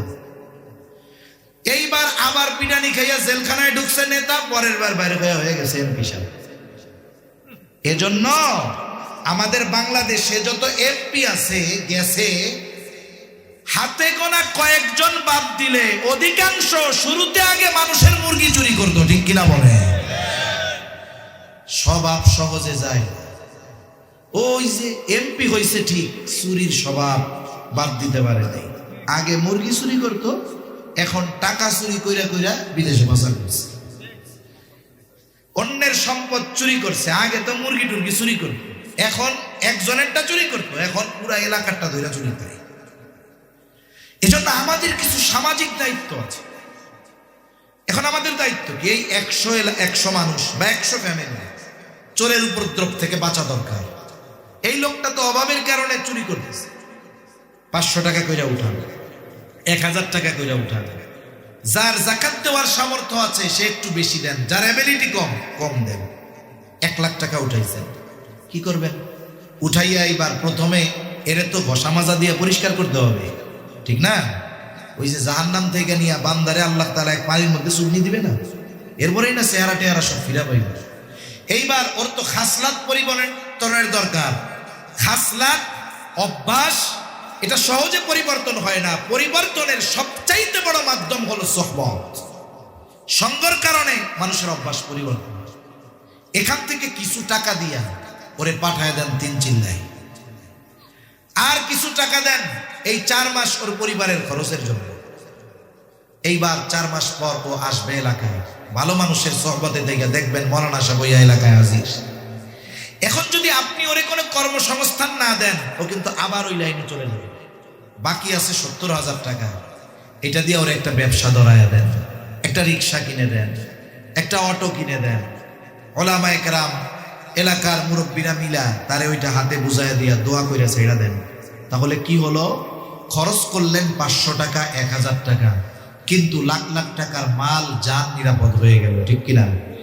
এজন্য এই সামাজিক দায়বদ্ধতা আমাদের মধ্যে থাকতে হবে। এই যে রোজার মাস আসছে, অনেকে হয়তো চিন্তা করতেছে আমরা কত কিছু করব। অনেকে ইফতারের সময় টেবিলের মধ্যে 15 প্রকারের ইফতার থাকবে, 15 আইটেমে। একজন মানুষ রোজা রাইখা 3 গ্লাস শরবত আর 3টা খেজুর খাইলে আর কিছু খাওয়া যায় না। এখন টেবিলে ইফতারের আইটেম গুনে 1 2 3 4 14 15। আরে কি হইছে? কই তরমুজটা থাকলে যে ভালো হইতো রে, তরমুজ নাই রে। আছে কয় আইটেম? জোরে কয় না, কয় আইটেম? তরমুজ নাই, আফসোসে শেষ। কেমন যেন ওর ইফতারি হবে না, রোজাও বাতিল হয়ে যাবে। অথচ আপনার পাশের বাড়ি আর একজন কি করতেছে, শুটকি ভর্তা একটু দিয়া ওই সেহরির সময় করছিল, মরিচ একটা পোড়া দিয়া, পান্তা ভাতটা নিয়ে লবণ নিয়ে বসে আছে, আজান দিলে সে ইফতার করবে। এমন লোক আছে না নাই? অনেক মানুষ আছে রোজা রাখবে, কিন্তু তার দিন আনতে হয়, দিন খাইতে হয়। দিনে পরিশ্রম না করলে রাতের বেলায় তার পাতিল জ্বলে না, চুলা জ্বলে না। এমন অনেক মানুষ কম বেশি আছে। আপনার আল্লাহ অ্যাবিলিটি দিয়েছে, আপনার সন্তান বিদেশে আছে, ভাই বিদেশে আছে, আপনি ওই লোকটার কাজ হালকা করে দেন, মেহমান বানায় নেন। অন্যান্য বার সাহারিতে 5 আইটেম রাখতেন, 2টা কমায় দেন। ইফতারে 8 আইটেম রাখতেন, 3টা কমায় দেন। ওই খরচটা দিয়ে ওই লোকটারে আপনার ফ্যামিলির মেহমান বানান। আরে আমার রোজা কবুল হবে কি হবে না আল্লাহ ভালো জানে, কিন্তু আপনি আমি যদি কোনো রোজাদারকে ইফতার করাই, আমি যদি কোনো রোজাদারের সাহারির ব্যবস্থা করি, ওই ব্যক্তি রোজা রাখবে, ইবাদত করবে, আর আমারটা কবুল হোক চাই না হোক, ওরটাও যদি কবুল নাও হয়, বুজুর্গানে দিন বলেন আল্লাহ তাআলা আমাকে আপনাকে কবুল রোজার ইবাদতের সওয়াব দান করবে। সুবহানাল্লাহ। তাহলে দেখুন, এতটুকু যদি আমরা করি, এটা আমাদের সামাজিক হৃদ্রতা, মহাব্বত, ভালোবাসা, অভাব, একে অপরের প্রতি আন্তরিকতা বাড়বে কি বাড়বে না? এক কথা থেকে অনেক দূর চলে গেলাম। জালেম কিফিল বলে, যদি আমার সাথে জেনায় লিপ্ত হও, তোমারে আমি টাকা দিতে পারি। দরিদ্রতার প্রয়োজনীয়তার কাছে মহিলা ঘাড় মেরে গেল। জালেম কিফিলের শর্তে মহিলা রাজি হয়ে গেছে। নির্ধারিত দিন জালেম কিফিল মহিলার বাড়িতে হাজির। হাদিসের মধ্যে আসছে, একেবারে মহিলার উপরে চেপে বসেছে জালেম কিফিল। মহিলার চেহারাটারে অন্যদিকে ঘুরায় রাখছে, আর কান্না করে থরথর করে কাঁপে। একজন গেছে ফুর্তি করার জন্য, আর একজন কান্না করে। কিফিল বিরক্ত হয়ে বলে, মহিলা কান্না করো কেন? আমি কি তোমারে জোর করেছি নাকি? আমি তো তোমাকে কোনো জোর জবরদস্তি করি নাই, তুমি তো স্বেচ্ছায় শর্ত মেনে নিয়েছো। মহিলা কান্না জড়িত কণ্ঠে বলে, কিফিল, আমি জীবনে কোনোদিন এমন পাপের সাথে জড়িত হই নাই। আল্লাহর ভয়ে কান্না করি কিফিল, আল্লাহর ভয়ে। আমি জীবনে কোনোদিন এমন পাপের সাথে জড়াই নাই। মহিলা বলে, কিফিল বলে, তাইলে আজকে কেন রাজি হলাম? বলে, কিফিল, আমার অভাব আমাকে তোমার শর্তে রাজি হইতে বাধ্য করেছে। মহিলার তো চিন্তা হারে, যদি জেনা করার পরে মারা যায় আল্লাহর সামনে জেনাকারিনী হিসাবে উপস্থিত হওয়া লাগবে। ওই যে কিফিল রে মহিলা বলছে, কিফিল আল্লাহর ভয়ে কান্না করি। কিফিল হয়তো চিন্তা করে দেখছো, একজন মহিলা পাপ করে নাই, অভাবে পড়ে পাপ করতে বাধ্য হচ্ছে, তাই এত তার ভয়। আর আমার তো পাপের কোনো অভাব নাই, গোটা হায়াতে এমন কোনো পাপ নাই আমি করি নাই। আর মহিলা পাপ করে নাই কিন্তু বাধ্য হচ্ছে পাপ করতে, অভাবের কারণে, স্বেচ্ছায় নয়। থরথর করে কাঁপতেছে আল্লাহর ভয়ে। হয়তো এই যে মহিলা বলছে আল্লাহর ভয়ে কাঁপি কাঁদি, এই কথাটা হয়তো কিফিলের কান দিয়ে হৃদয় পর্যন্ত পৌঁছায় গেছে।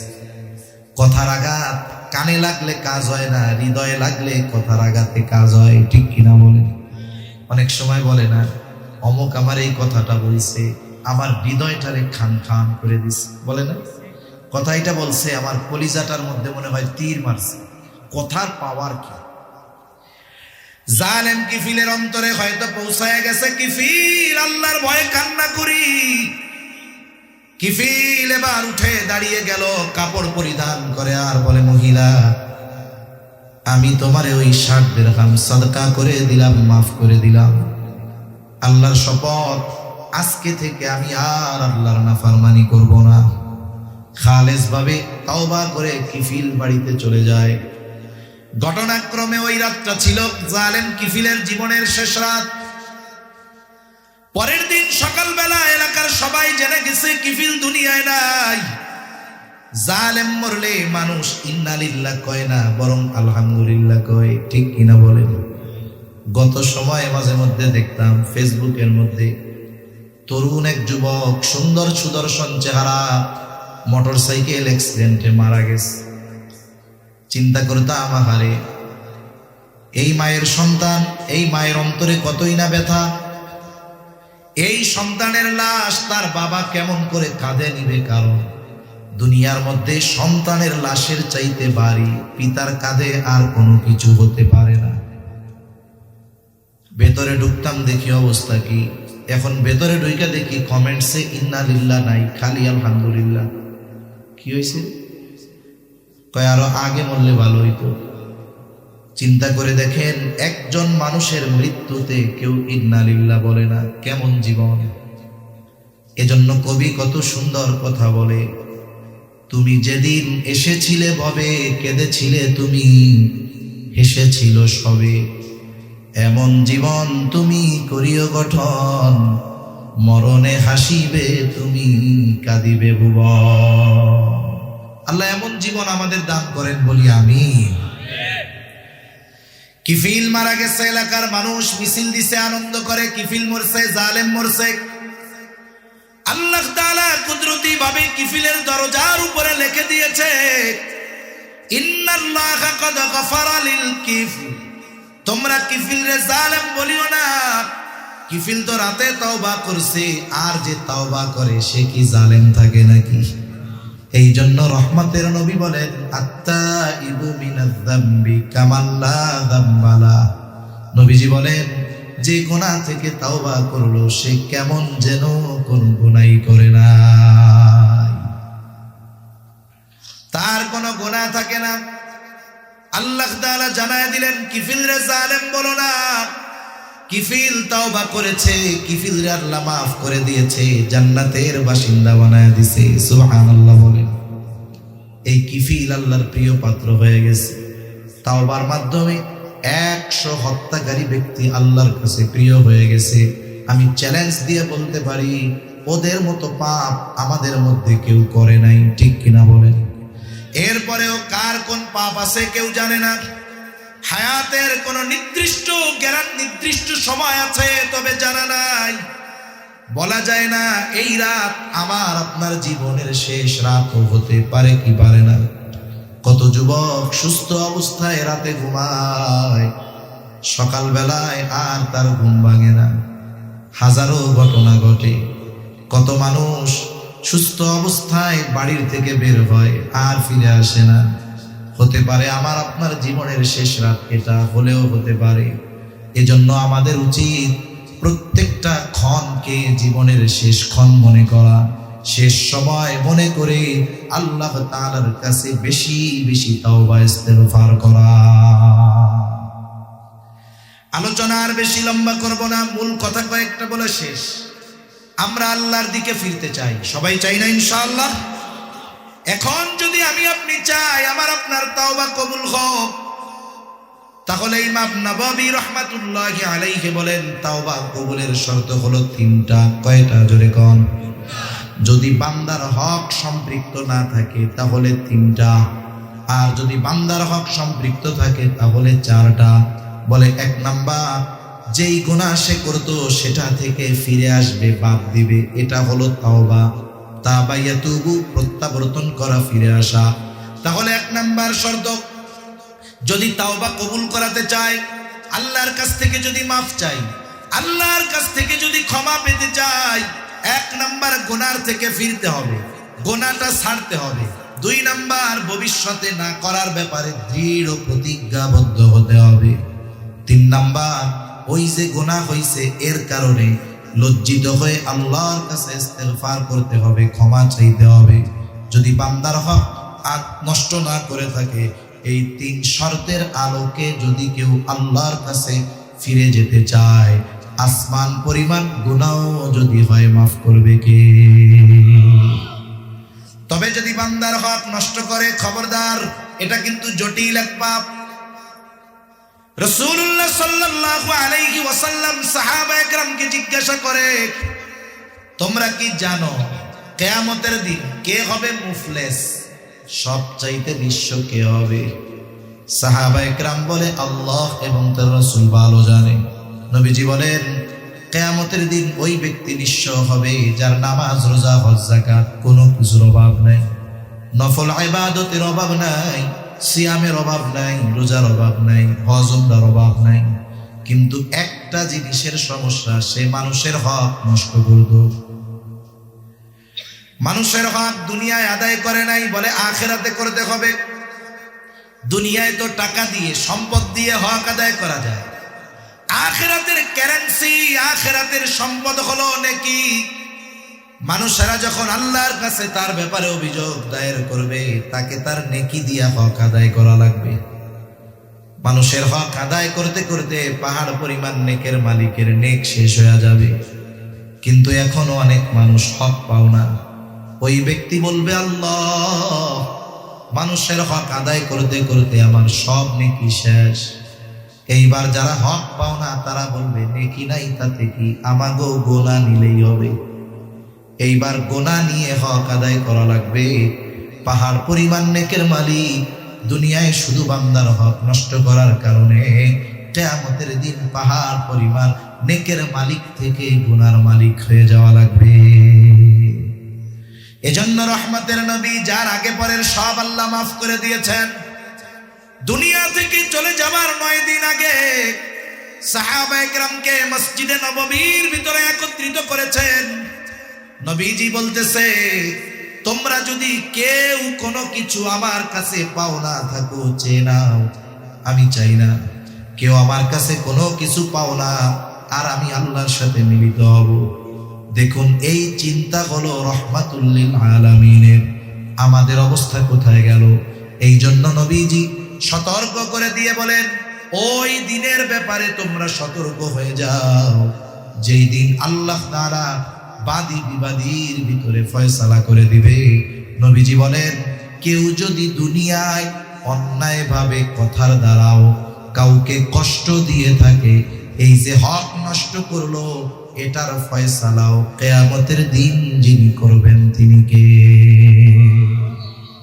তাহলে মানুষের সাথে বিনা কারণে কথার দ্বারাও যদি কষ্ট দেওয়া হয়, এটাও হক নষ্ট করা। এর হিসাবও কিয়ামতে দিতে হবে, এর বিচারও আল্লাহ করবে। তাহলে চিন্তা করেন, যারা মানুষের সম্পদ মেরে খেয়েছে, অন্যায়ভাবে মানুষকে মেরে ফেলেছে, তারা আল্লাহর কাছে কি হিসাব দিবে? এই চিন্তা যদি আমাদের মধ্যে থাকতো, আমাদের মানুষের প্রতি বিদ্বেষ, হিংসা, অন্যেরটা মেরে খাওয়ার ইচ্ছা অন্তরে আর জাগ্রত হতো না। এজন্য বান্দার হকের ব্যাপারে আমরা সচেষ্ট থাকবো ইনশাআল্লাহ। বলেন দুনিয়া একটু কম খাইলাম তাও ভালো, আখেরাতে যেন ধরা না পড়া লাগে। এই 4 শর্ত ঠিক রেখে তাওবা করলে আল্লাহ মাফ করে দেন, কারণ ক্ষমার দরজা এখনো ওপেন। আল্লাহ তাআলা মানুষকে 3 সময় পর্যন্ত ক্ষমা করে। কয় সময়? একটা হলো আম সময়, পশ্চিম দিক দিয়ে সূর্য উঠবে কিয়ামতের আগে, একটা রাত হবে, লম্বা রাত, অস্থির হয়ে যাবে মানুষ, পশুগুলা তার গোয়ালের মধ্যে আওয়াজ করতে থাকবে, দীর্ঘ রাত। এরপরে পশ্চিম দিক দিয়ে সূর্য উঠবে, কিছু দূর ওঠার পরে আবার ডুবে যাবে, এরপরে যথারীতি আবার পূর্ব দিক দিয়ে উঠবে, যথাযথ নিয়মে। এই পশ্চিম দিক দিয়ে সূর্য ওঠার মাধ্যমে তাওবার দরজা বন্ধ। নতুন করে যদি কেউ ঈমান আনে, তার ঈমান আল্লাহ আর কবুল করবে না, ওই পর্যন্ত ক্লোজ। এটা আম সময়। আরেকটা হলো আযাব গজব আসার আগে যদি বান্দা তাওবা করে আল্লাহ কবুল করে, কিন্তু আযাব আসার পরে যদি করে আল্লাহ কবুল করে না।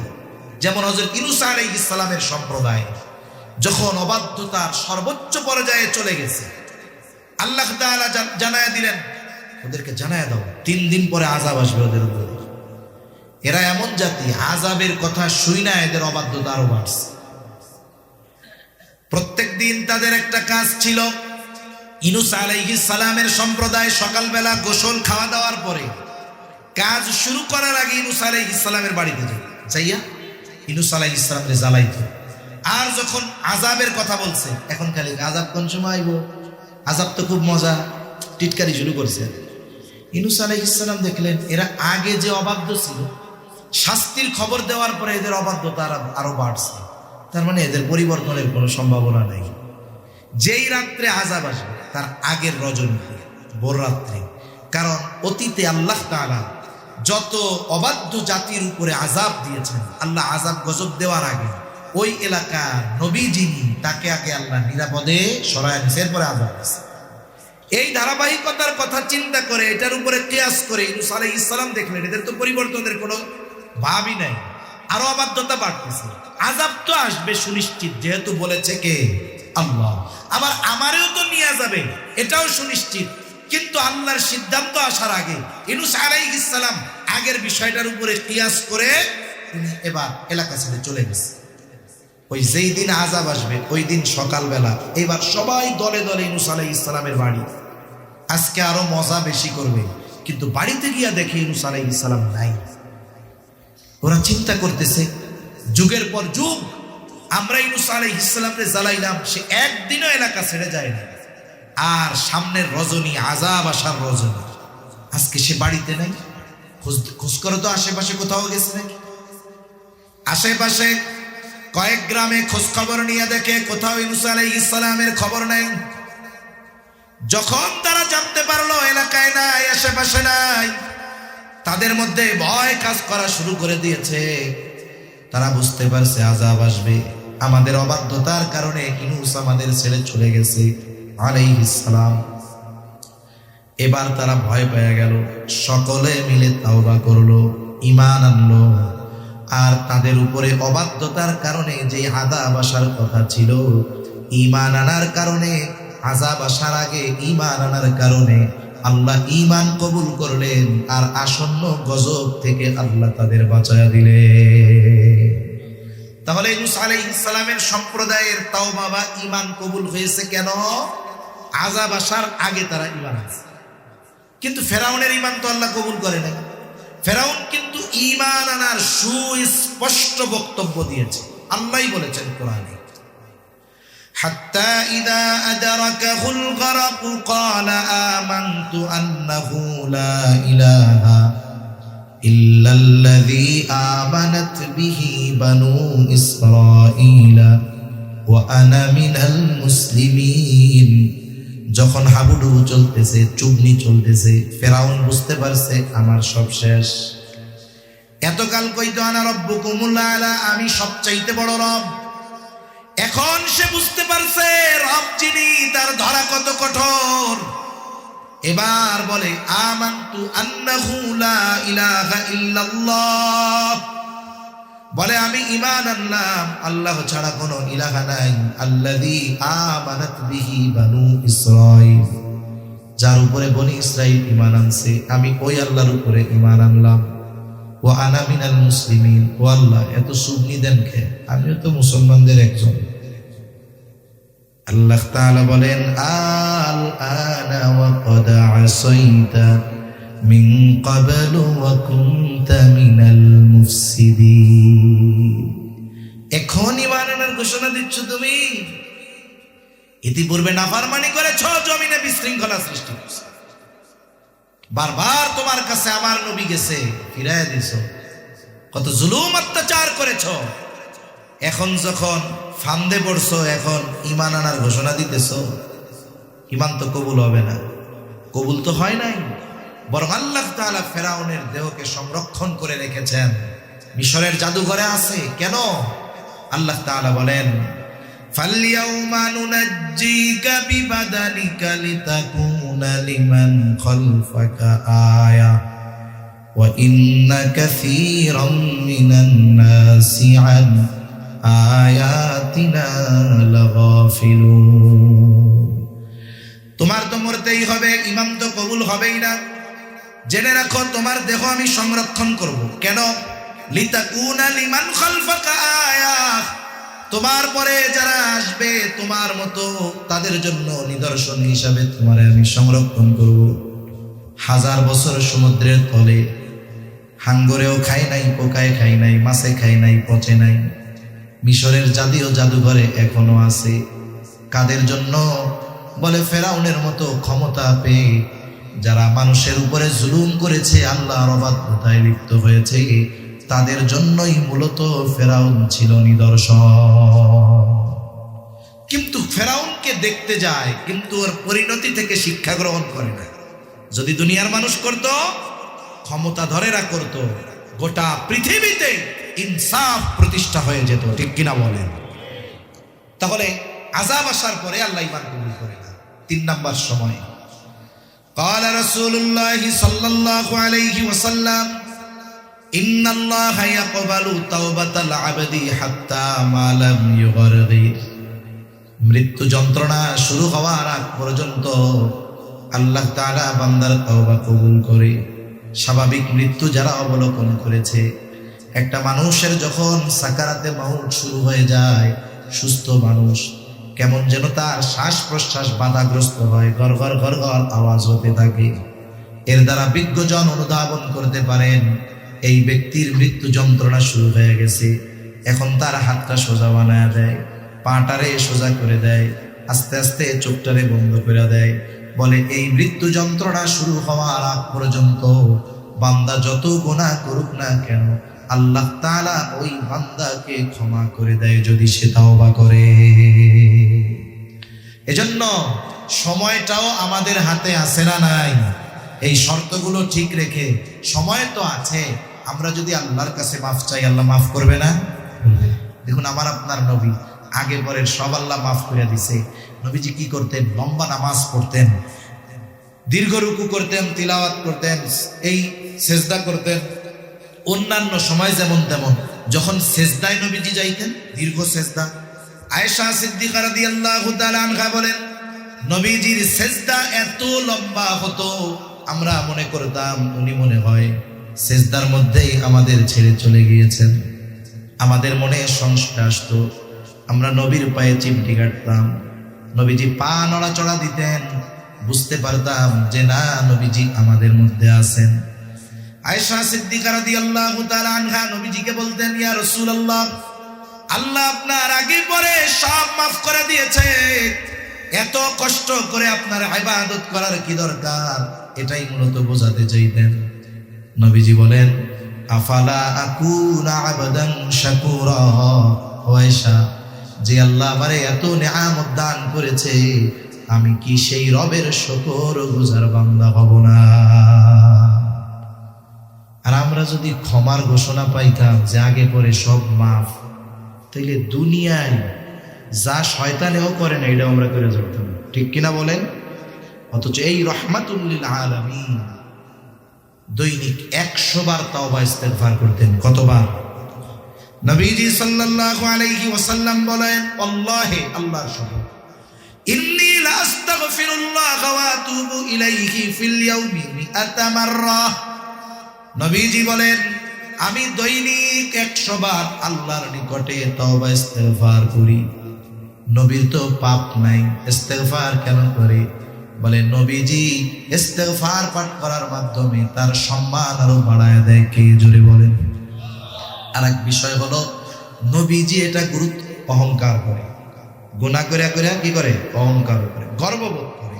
মনে রাখবেন, পাপ করার পরে যদি অনুশোচনা কাজ না করে, হেদায়েত কঠিন। পাপ করার পরে যদি সে অনুশোচনা করে, আল্লাহ চাইলে ওর নসিবে হেদায়েত আছে। কিন্তু পাপ করার পরে তার মধ্যে যদি অনুশোচনা না থাকে, পাল্টা যদি গর্ব করে, ফখর করে, অহংকার করে, বলে এই ধরনের পাপীর পাপ তো মাপ পাবেই না, বরং তার হেদায়েত নসিব নাও হইতে পারে।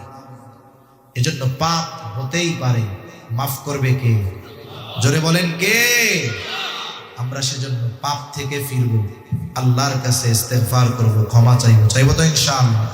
দেখুন, ইস্তেগফার হলো, এটা অ্যান্টিবায়োটিকের মতো। ইস্তেগফার কিসের মতো? অ্যান্টিবায়োটিকের মতো।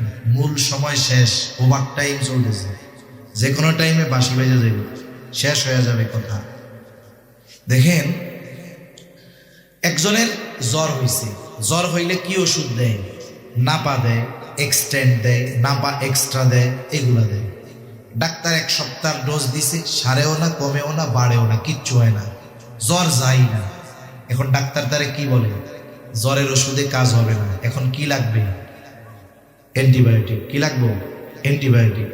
একজনের পাতলা পায়খানা হয়েছে, 1 সপ্তাহে সারে না, এখন ডাক্তারের কাছে ওষুধ খাইছে, যায় না। ডাক্তার এখন বলে ওই ওষুধে সারবে না, কোন ওষুধ লাগবে? জোরে বলেন, কি লাগবে? অ্যান্টিবায়োটিক। একজনের কাইটা গেছে, সারে না, কয় এই ঘা এই ওষুধে যাবে না, কি লাগবে? অ্যান্টিবায়োটিক। তার মানে দেখেন, সব অ্যান্টিবায়োটিক এক, ট্যাবলেট কিন্তু একই, কিন্তু কাজ করে সব রোগের। ইস্তেগফার হলো আমলের অ্যান্টিবায়োটিক। বলে একটা আমল সব কিছুর কাজ করে। এই আমলে গুনাহ মাফ হয়, এই আমলে বৃষ্টি হয়, এই আমলে আল্লাহ সম্পদে বরকত দেয়, এই আমলে আল্লাহ সন্তানে বরকত দেয়, সব কিছু ইস্তেগফারের মাধ্যমে পাওয়া যায়। সুবহানাল্লাহ বলেন। তার মানে ইস্তেগফার করলে শুধু গুনাহ মাফ হয় তা না, অন্যান্য দুনিয়া আখিরাতের সকল কল্যাণ পাওয়া যায়। এজন্য আজকে থেকে আমরা দৈনিক কমপক্ষে 100 বার তাওবা ইস্তেগফার করব। করা যাবে তো ইনশাআল্লাহ? কারা কারা করবো? হাত উঁচা করি। নারায়ে তাকবীর, নারায়ে তাকবীর। মাশাআল্লাহ, হাত নামান। ছোট্ট একটা তাওবা ইস্তেগফার, আস্তাগফিরুল্লাহাল আযীম ওয়া আতুবু ইলাইহি। বলেন, আস্তাগফিরুল্লাহাল আযীম ওয়া আতুবু ইলাইহি। দৈনিক 100 বার যদি পড়ি, সময় লাগবে 3 মিনিট। কয় মিনিট? কয় মিনিট? জোরে বলেন। 3 মিনিট। এটা অভ্যস্ত হব কেমনে? অনেক সময় হাতে হাত দিয়ে আঙ্গুল দিয়ে তাসবিহ পড়া বেশি ফজিলত। এখন হাতে যদি তসবিহ থাকে, আঙ্গুল দিয়ে পড়লে ফজিলত বেশি, কিন্তু অনভ্যস্ততার কারণে আমাদের পড়া হয় কম। হাতে যদি তসবিহ থাকে, মন না চাইলেও মুখ দিয়ে আস্তাগফিরুল্লাহ আস্তাগফিরুল্লাহ বাইর হয়, ঠিক না? এজন্য তসবিহ দিয়ে পড়লে ফায়দা বেশি তা না, তসবিহ হাতে থাকলে জিকিরের কথা মনে হয়। এজন্য যদি স্বাভাবিক মনে না থাকে, একটা তসবিহ রাখবো হাতে, দেখবেন এমনি মনে পড়ছে। এরপরে আপনি আপনার ঘরওয়ালিরে যাইয়া এটা শেখাবেন। আপনি ঘরওয়ালিরে যেমন প্রতিদিন অনেক কথা জিজ্ঞাসা করেন, ছেলে মেয়েকে যেমন লেখাপড়ার কথা জিজ্ঞাসা করেন, বন্ধু বান্ধবের খোঁজ খবর নেন, হালকুরসি জিজ্ঞাসা করেন, অনুরূপভাবে ঘরওয়ালিরেও বলবেন, আজকে তাওবা ইস্তেগফার পড়ছো? উনি যদি না পড়া থাকে, আপনি মনে করাই দিলেন, উনি পড়লো, ওনার পড়ার সওয়াবও আপনি পাইলেন, ঠিক কিনা বলেন? মসজিদে আসছেন, মুসল্লিদের সাথে দেখা হয়, কথা হয়, জিজ্ঞাসা করবো, ভাই আজকে কি তাওবা ইস্তেগফার পড়ছো? দেখা গেল আপনি পড়ছেন, সে পড়ে নাই, আপনি মনে করাই দিলেন, সে পড়লো, সওয়াব আপনিও পাইলেন। এইভাবে আমাদের আমলে অভ্যস্ত হওয়া দরকার ছিল। সাহাবায়ে কেরাম একে অপরের সাথে দেখা হইলে, কেমন আছো, কি খাইছো, মাইয়া কি করে, পোলা কি করে, এইগুলা বেশি জিগাইতো না। একজন আর একজনের আমলের ব্যাপারে জিজ্ঞাসা করতো। ওই যে এক সাহাবীর সাথে আর এক সাহাবীর দেখা হইলে তারা সূরা আল ওয়াল আসর একে অপরের শোনাই আলাদা হয়ে যায়। সালাম বিনিময়ের পরে ওরে সূরা আসর শুনেছো গেছে গা। তাহলে দেখুন আমাদেরও এইভাবে অভ্যস্ত হওয়া দরকার। সেজন্য এই আমলটা আমরা মনে রাখবো, যত কথা যেখানে থাক আর না থাক এতটুকু চিন্তা করব, যেই নবীর আগে পরের সব আল্লাহ মাফ করে দিয়েছে, সেই নবী দৈনিক 100 বার তাওবা ইস্তেগফার করতেন। তাহলে আমার তো গুনার শেষ নাই, আমার কত পরিমাণ পড়া দরকার। এই চিন্তা মাথায় রেখে আমলে অভ্যস্ত হব। আর সাথে সাথে রমজান মাস আসতেছে, রহমতের মাস, বরকতের মাস, মাগফিরাতের মাস, আসমানের দরজা খোলার মাস, জান্নাতের দরজা খোলার মাস, রহমতের দরজা খোলার মাস, জাহান্নামের দরজা বন্ধ হওয়ার মাস। এই মাসগুলাতে, এই মাসটাতে আমরা আমাদের সর্বোচ্চ পরিবর্তনের চেষ্টা করব। প্রথম মনে করব হায়াত যদি ওই পর্যন্ত আল্লাহ নেয়, কয়জন রোজা পর্যন্ত যাওয়া যাবে এর তো নিশ্চয়তা নাই। প্রথমে দোয়া করব, আল্লাহ হায়াতে বরকত দেন, শাবানের বরকত দেন, বাল্লিগনা রমাদান, আমাদের রমজান পর্যন্ত পৌঁছায়া দেন। এরপরে মনে করব এটাই জীবনের শেষ রমজান, আল্লাহর রহমতের আশাকে সামনে রেখে জান্নাতের আশা, জাহান্নামের ভয়ে এইভাবে অতিবাহিত করব। এই রোজাটা যেন এমন রোজা হয়, এমন রমজান হয়, যেন এই রোজার পরে ক্ষমা যে ঘোষণা হবে ওই সময় যেন আমি সদ্য ভূমিষ্ঠ শিশুর ন্যায় নিষ্পাপ হতে পারি। এইভাবে যেন আমাদের রমজান অতিবাহিত হয়। আল্লাহ তৌফিক দান করেন। সাথে সাথে আমরা তাওবা ইস্তেগফারে অভ্যস্ত হব তো ইনশাআল্লাহ। তাহলে আল্লাহ তাআলা দুনিয়া আখিরাতের রহমত ও বরকতের দরজা আল্লাহ খুলে দিবে ইনশাআল্লাহ।